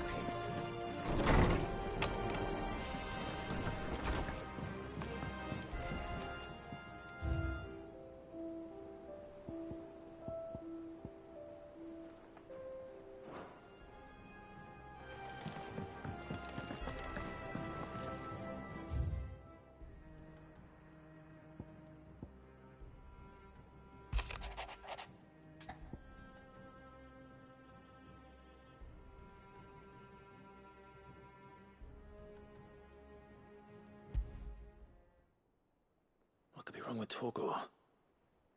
He seemed well enough when I last saw him.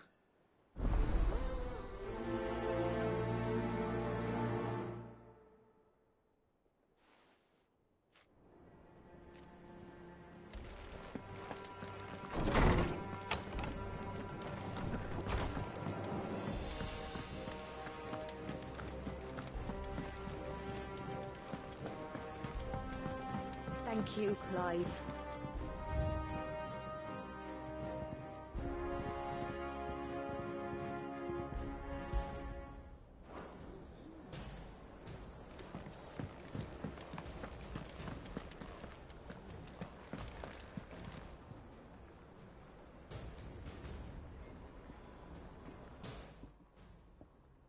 I got your note.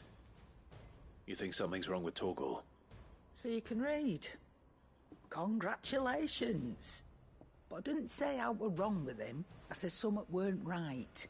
He's not been eating me treats. He used to love cracking the bones from Molly's boiled brown, but now he won't so much as look at 'em. Didn't like him. Which is why I'm of a mind that his mind's on something else. You've not been working him too hard, have you? No harder than usual. Is that it, boy? Do you need a rest? What was it you said he was? A frost wolf? That's what the lawsman seems to think. Then maybe this all has something to do with whatever it is that's woken inside him. I suppose things have been different since Rosalith. Perhaps Hippocrates knows something. Instead of everything, you mean? Perhaps.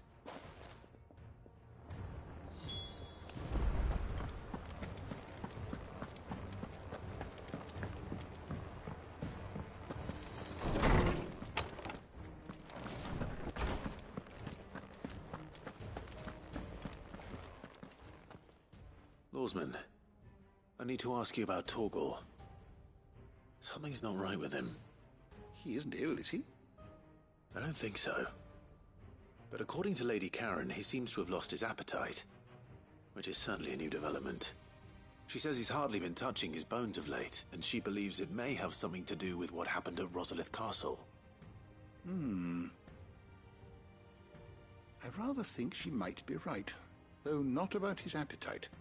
All canids are instinctively inclined to crack open bones for the rich marrow that resides within, and I see no reason why a frostwolf should be any different. Accordingly, I suspect it is not a lack of appetite that afflicts Torgal, but a surfeit of it. If we assume that his newfound magics require additional nourishment to sustain, it may well be that the bones Lady Karen is accustomed to providing are no longer sufficient. Frostwolves, after all, habitually prey upon far larger animals, whose bones may yield altogether different nutrients. As to where one might find a suitable substitute, some antelopes that graze the meadows of eastern Rosaria have been known to grow to a size more than double that of their lesser cousins. I don't recall ever seeing any that large. And little wonder. The oldest and largest such creatures rarely leave the safety of the highlands for fear of predators.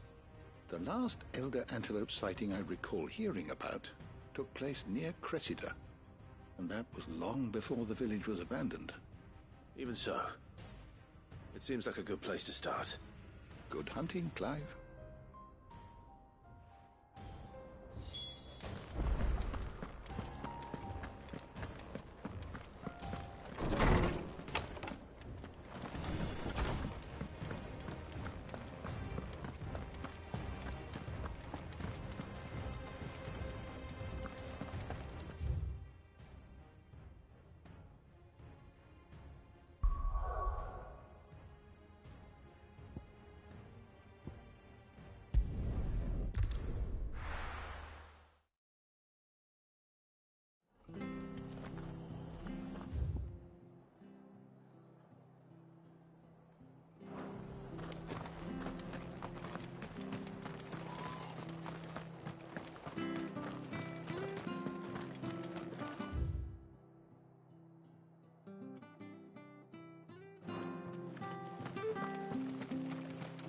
Naught but wild beasts, this end.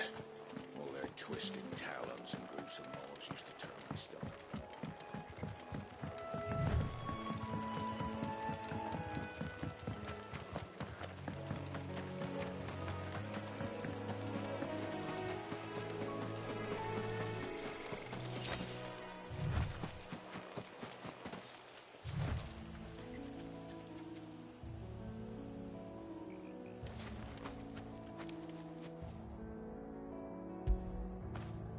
Get it, boy.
Certainly quiet. If I were a giant antelope, it would seem like just the place.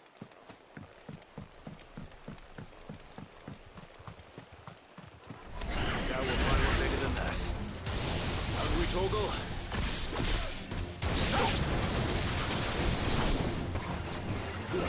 This one.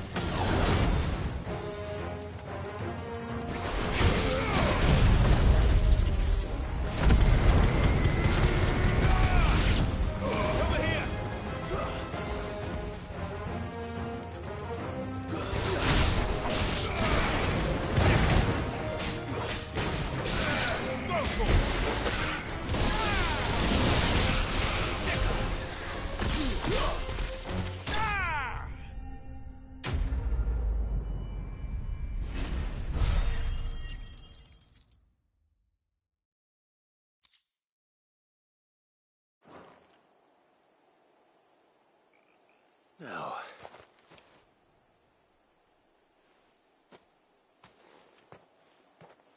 will it be enough, I wonder?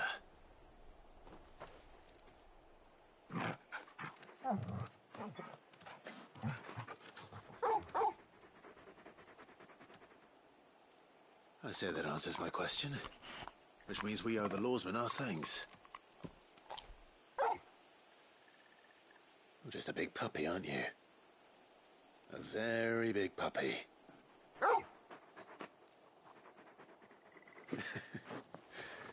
You do know you can take that with you, Torgal. Lady Karen will be relieved to hear you've got your appetite back. Come on, boy.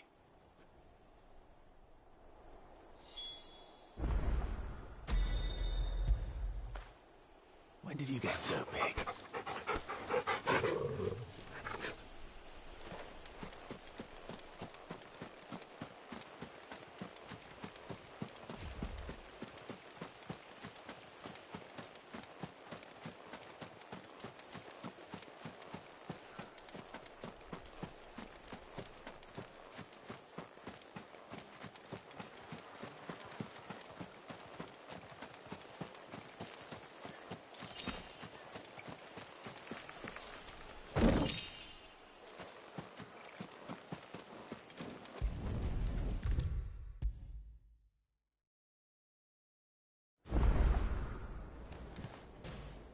I noticed you and Torgal had gone off somewhere. Take him for a walk, did you? You could say that.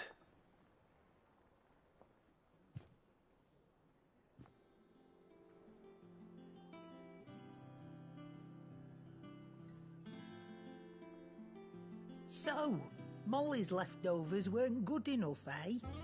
That'll teach me for treating you like you're still a pup.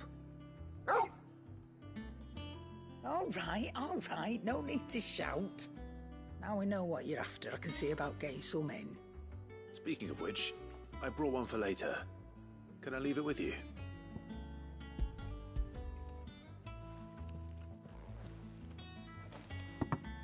You can, aye. I'm nice like that. In return, you can thank Tomes for me. The bloody know-it-all. I was just on my way to see him.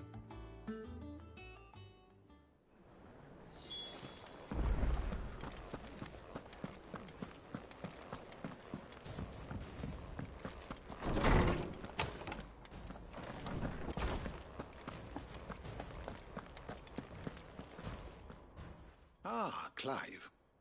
Were you able to locate your quarry? We were indeed, Lawsman.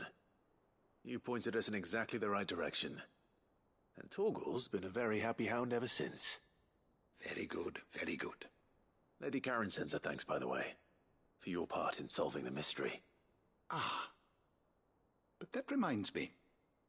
After your last visit, I found myself pondering Torgal's talents.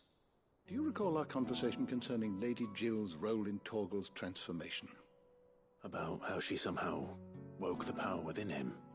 Precisely that. A reasonable conclusion, I thought. But one which raised certain questions in my mind. You see, the Fenrir of legend served Shiva and Shiva alone. And while the powers attributed to him are certainly impressive, the records imply they are somewhat different in nature to those you described Torgal as having used. What are you suggesting? That Torgal may be the beneficiary of more than one Icon's power. Consider that in addition to Lady Jill, he has served as a loyal companion to you, your brother, and even the late Cid. In short, the Icons hitherto near at hand, or should I say at paw, have been diverse and plenty. And that number has only grown as the realm's dominance have fallen to your sword. One can but speculate as to how all of this has affected Torgal. He has seemed more fierce of late. And if I am not mistaken, he will grow fiercer still. We are fortunate indeed to be able to count him amongst our allies and not our adversaries. Oh, he's more than an ally. He's a friend.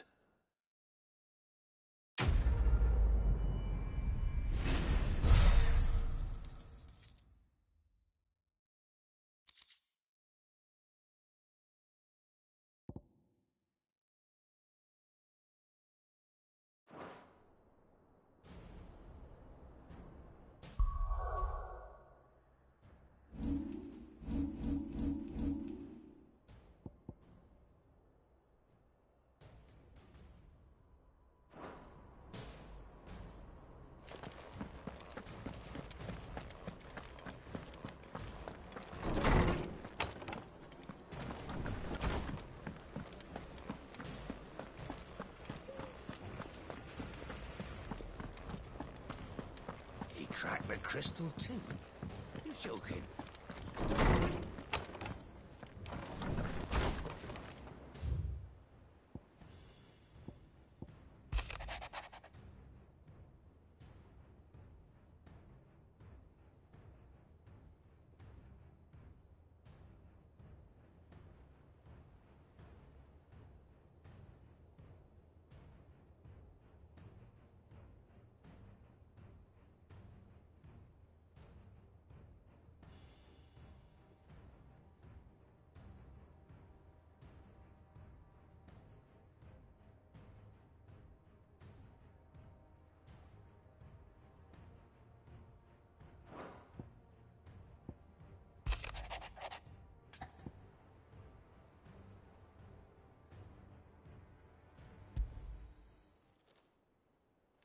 Hopefully it's nothing. But I should speak to Blackthorn just in case.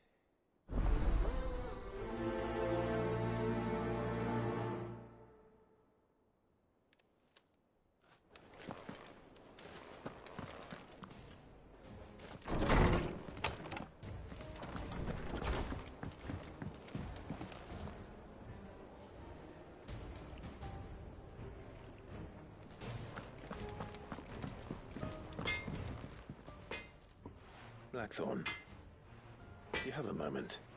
Not really, no. This won't take long. I just wanted to ask how you're getting on. August was worried about you, that you might still be doubting your craft, even after learning the trick of that cuirass. Is there something else weighing on your mind? Perhaps sharing your thoughts might help. That bastard's like a dog with a bone. Still, you've got a keen eye, I'll give him that. He's just, well, Karen showed me something. Something I've never seen before. And that was? A sword. An odd-looking thing with a single-edged blade. The metal itself wasn't anything to write home about, but fuck me, the edge on it. You could slice a man clean in.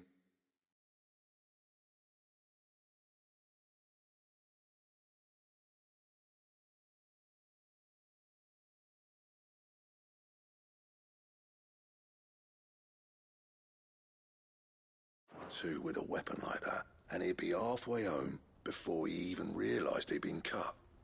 So that's what's troubling you? Nah. Not troubling me exactly. More distracting. Can't stop thinking, how do you get an edge that sharp? It's driving me mad. And if you knew how to do it, we could arm the curse breakers with even better blades. That's about the size of it, yeah. I'll see what I can find out. Sharper swords are always welcome. And we can't have our master blacksmith being distracted. You're a soft touch, you know that. But I can't say I'm not grateful for it. Good luck, eh? Thank you. Let's see what Karen knows about this sword.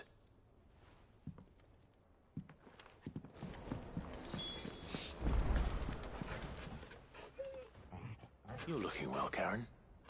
What you want? Out with it. I want to know about the sword you showed Blackthorn. Single-edged and extremely sharp. Running around after him again, are you? I suppose I am, yes. But I need to help him find out how to work an edge like that. It's driving him to distraction. Little wonder, I suppose. There's not many like that make it as far as the twins, and those that do go straight into private collections. Which made it nice and easy finding a buyer. Can you tell me who bought it? Where is it now? You think I tell people who my clients are? Suppose you're not likely to go nicking him off me, are you now? Fine. If you stop mooning at me like that. Lord Ignac's the man you want. Dalmekian bloke. Collects weapons and the like. And he's got more money than sense, which is why he's one of my favourite clients. Reckon he'll still be at the inn in Dalamil, where I left him. Thank you, Karen. Oh. And he's a touch eccentric, if you take my meaning. I appreciate the warning.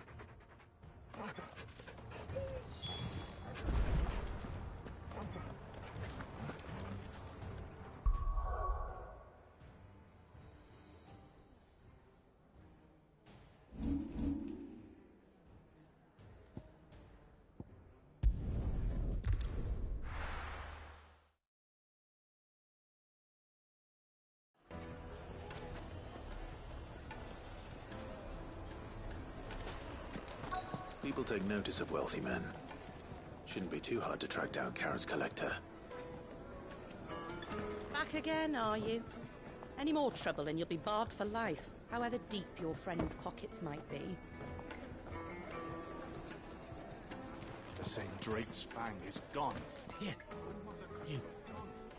Listen, I've got this theory. We don't know for sure. I don't think they all fell. Some of them are still living among us. You could be one of them. Welcome. If you're hoping for a bed, I'm afraid you'll have to look elsewhere. One of our wealthier patrons has purchased the use of every room, hoping to keep out the riffraff, as he puts it.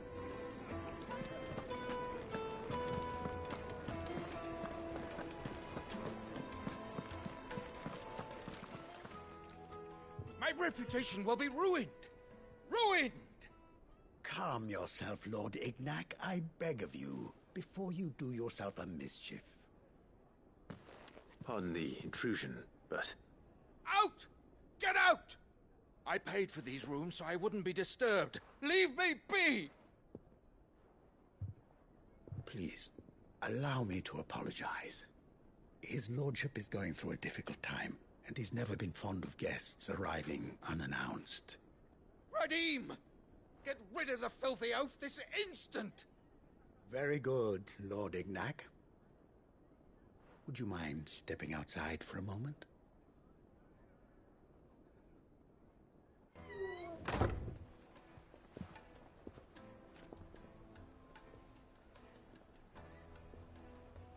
I'm sorry if I've caused you any trouble. That? Oh, no. That's just how his lordship is. Though the morning's events have left him somewhat fractious. He's been dispossessed of his luggage, you see. The thieves also made away with a considerable amount of coin. Coin the innkeeper will soon be keen to collect. I don't suppose a certain blade was among the stolen items. A single-edged sword. It was purchased from a merchant friend of mine. Ah, you know Lady Karen. Yes, I'm afraid it was. Then I'll retrieve Lord Ignac's luggage. But I have one condition. You have but to state it. You are welcome to anything that is within my power to grant. I want an audience with Lord Ignac. A few minutes should be enough. Then I'll be on my way. A condition I would be a fool to refuse. Of course, you shall have your audience. I don't suppose you saw where the thieves went? I did not, no. Though some discreet inquiries made on his lordship's behalf mean that I know where you might find them. The bandit's bed. Every ill-gotten coin in Dalimil is said to pass through that disreputable corner of the Valcroy. And that's where I'm heading. I shall speak to Lord Ignac in your absence, and arrange for an audience upon your triumphant return. That will be very kind of you. Farewell, and best of luck.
It's a wonder the Republic tolerates the existence of the bandit's bed.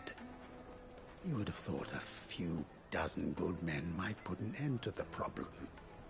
Then again, what commander would want to march his troop into the Valcroy?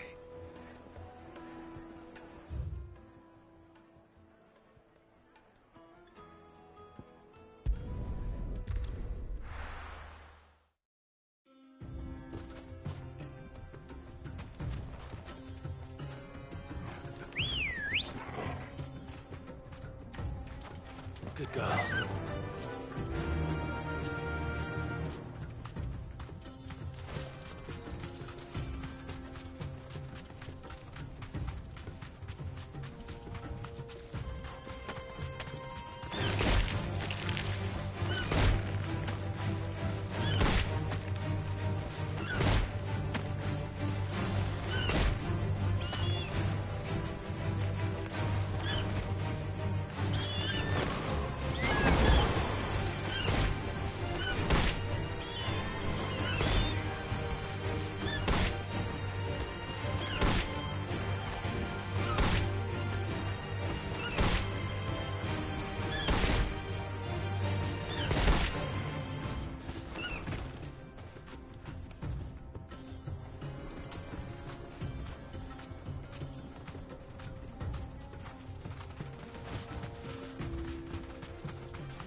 This must be Ignac's luggage. Nothing seems to be damaged. All right. Let's get it back to Dalamil.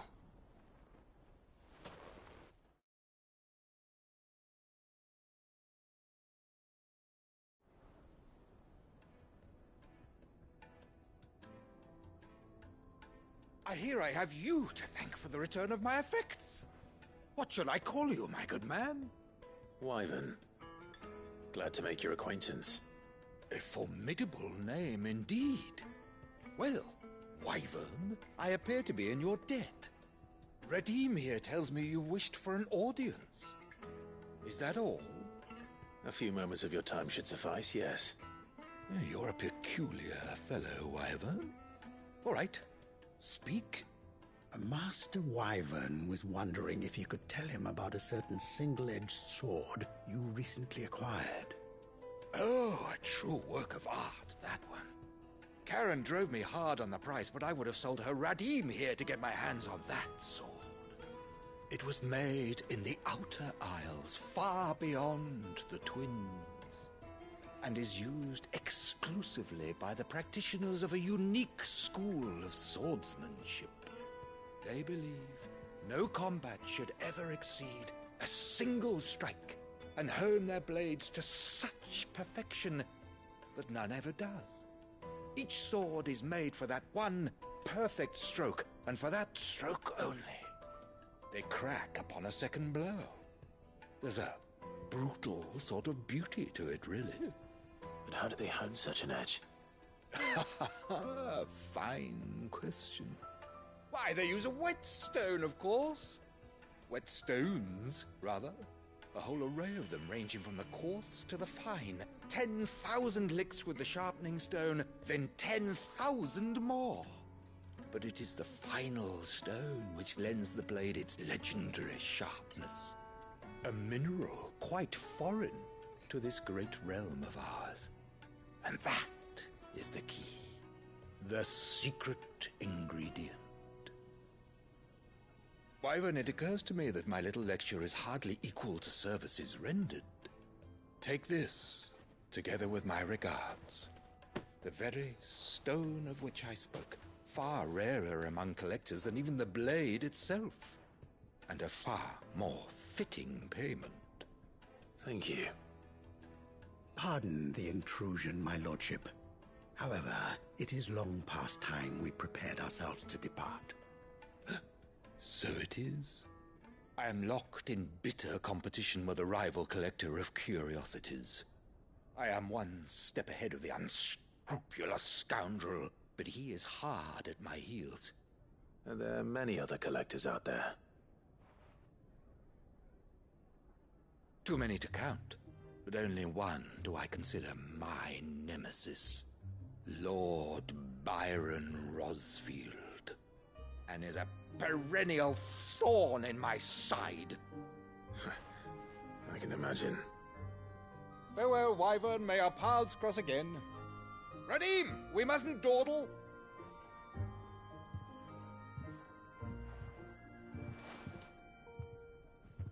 I think his lordship is rather taken with you, Master Wyvern. Thank you again for your assistance.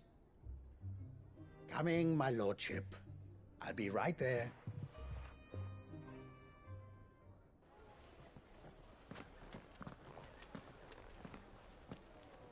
Trust Uncle Byron to find such an interesting rival. Now, let's see what Blackthorn makes of this whetstone, shall we?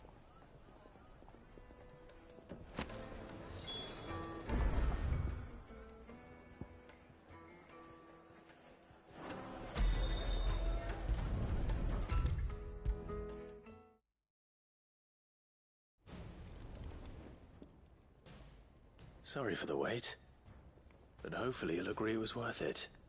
You learned something about that sword, then? I did better than that.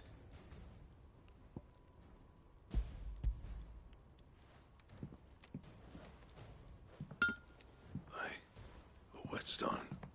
Yes. But not one you'll find anywhere in Valisthea.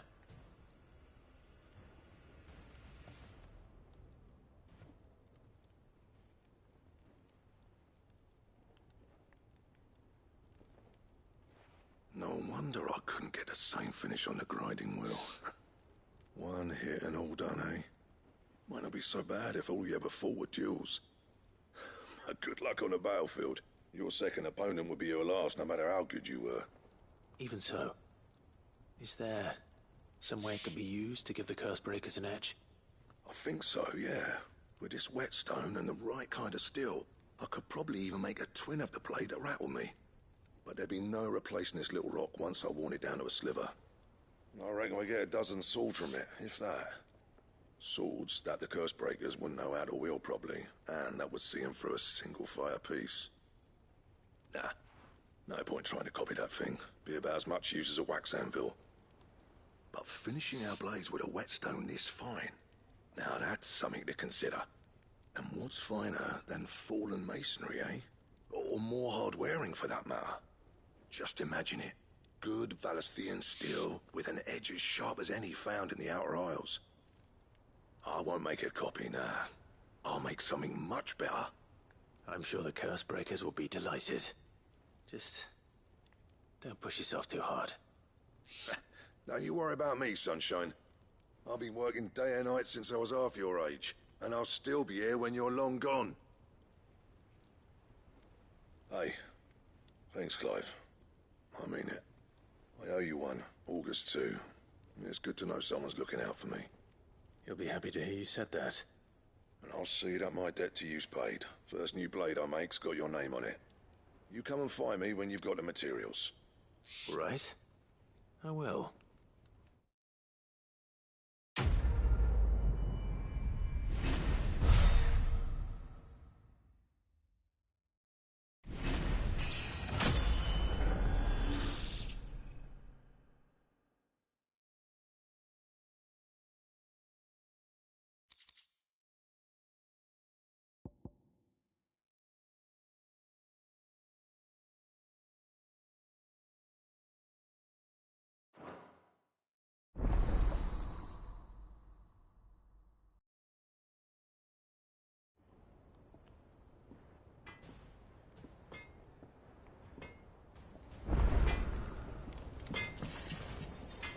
Clive?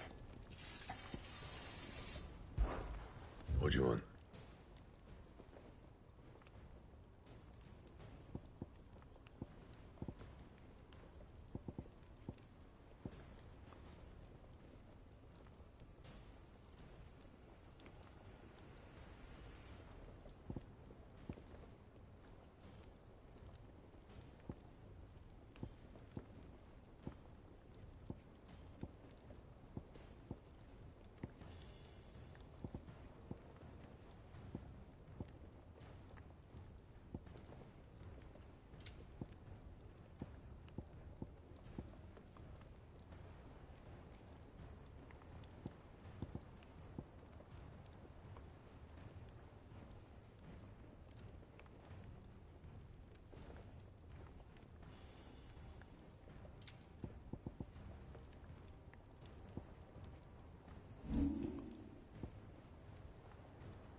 That it?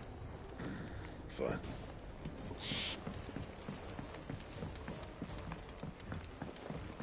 I went up to give some greens to the chocobo.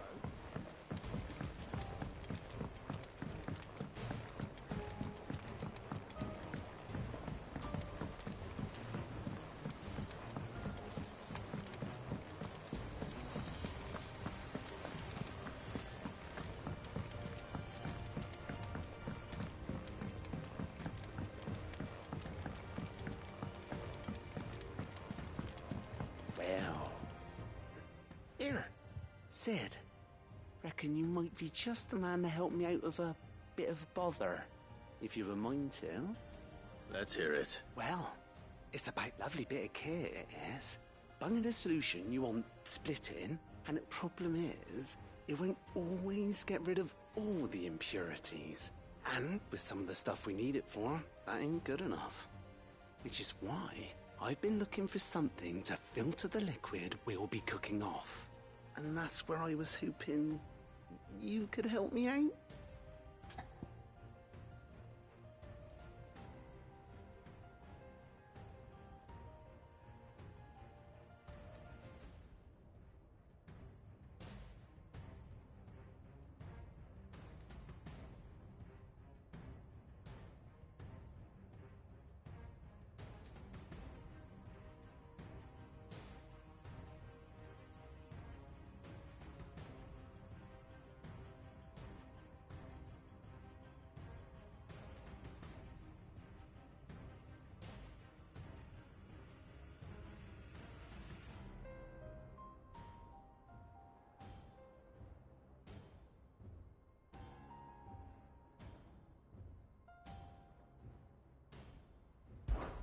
I imagine Tyr could get some use out of this alembic too. Distilling medicines and the like. All right. Why not? Proper job! So what exactly do you need for this filter? Nothing but bomb ash'll do, says the chief. Gave me a sample she'd obtained from the university stores. Couldn't believe my eyes. You pour the blackest blight water through it, and it comes out clear as a mountain stream. So, I did a bit of reading about where I might be able to get hold of some. And do you know what I found out? It's only the blimmin' bones of a bomb king. They leave them behind when they die, see? I take it that's where I come in. If you wouldn't mind. I saw a billet on the hunt board for one just the other day. Would have gone myself, but, well, fighting dirty great balls of flame isn't exactly my forte. You, on the other hand... All right. I'll see what I can do. Thank you kindly. And good hunting, eh?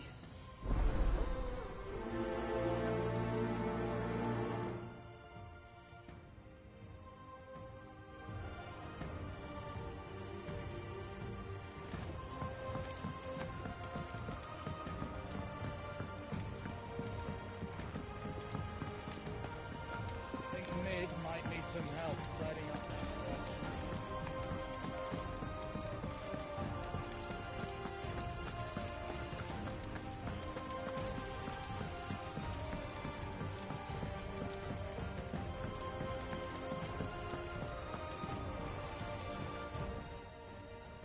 Welcome to the Patron's Whisper. Your benefactors are a generous lot. You earned this.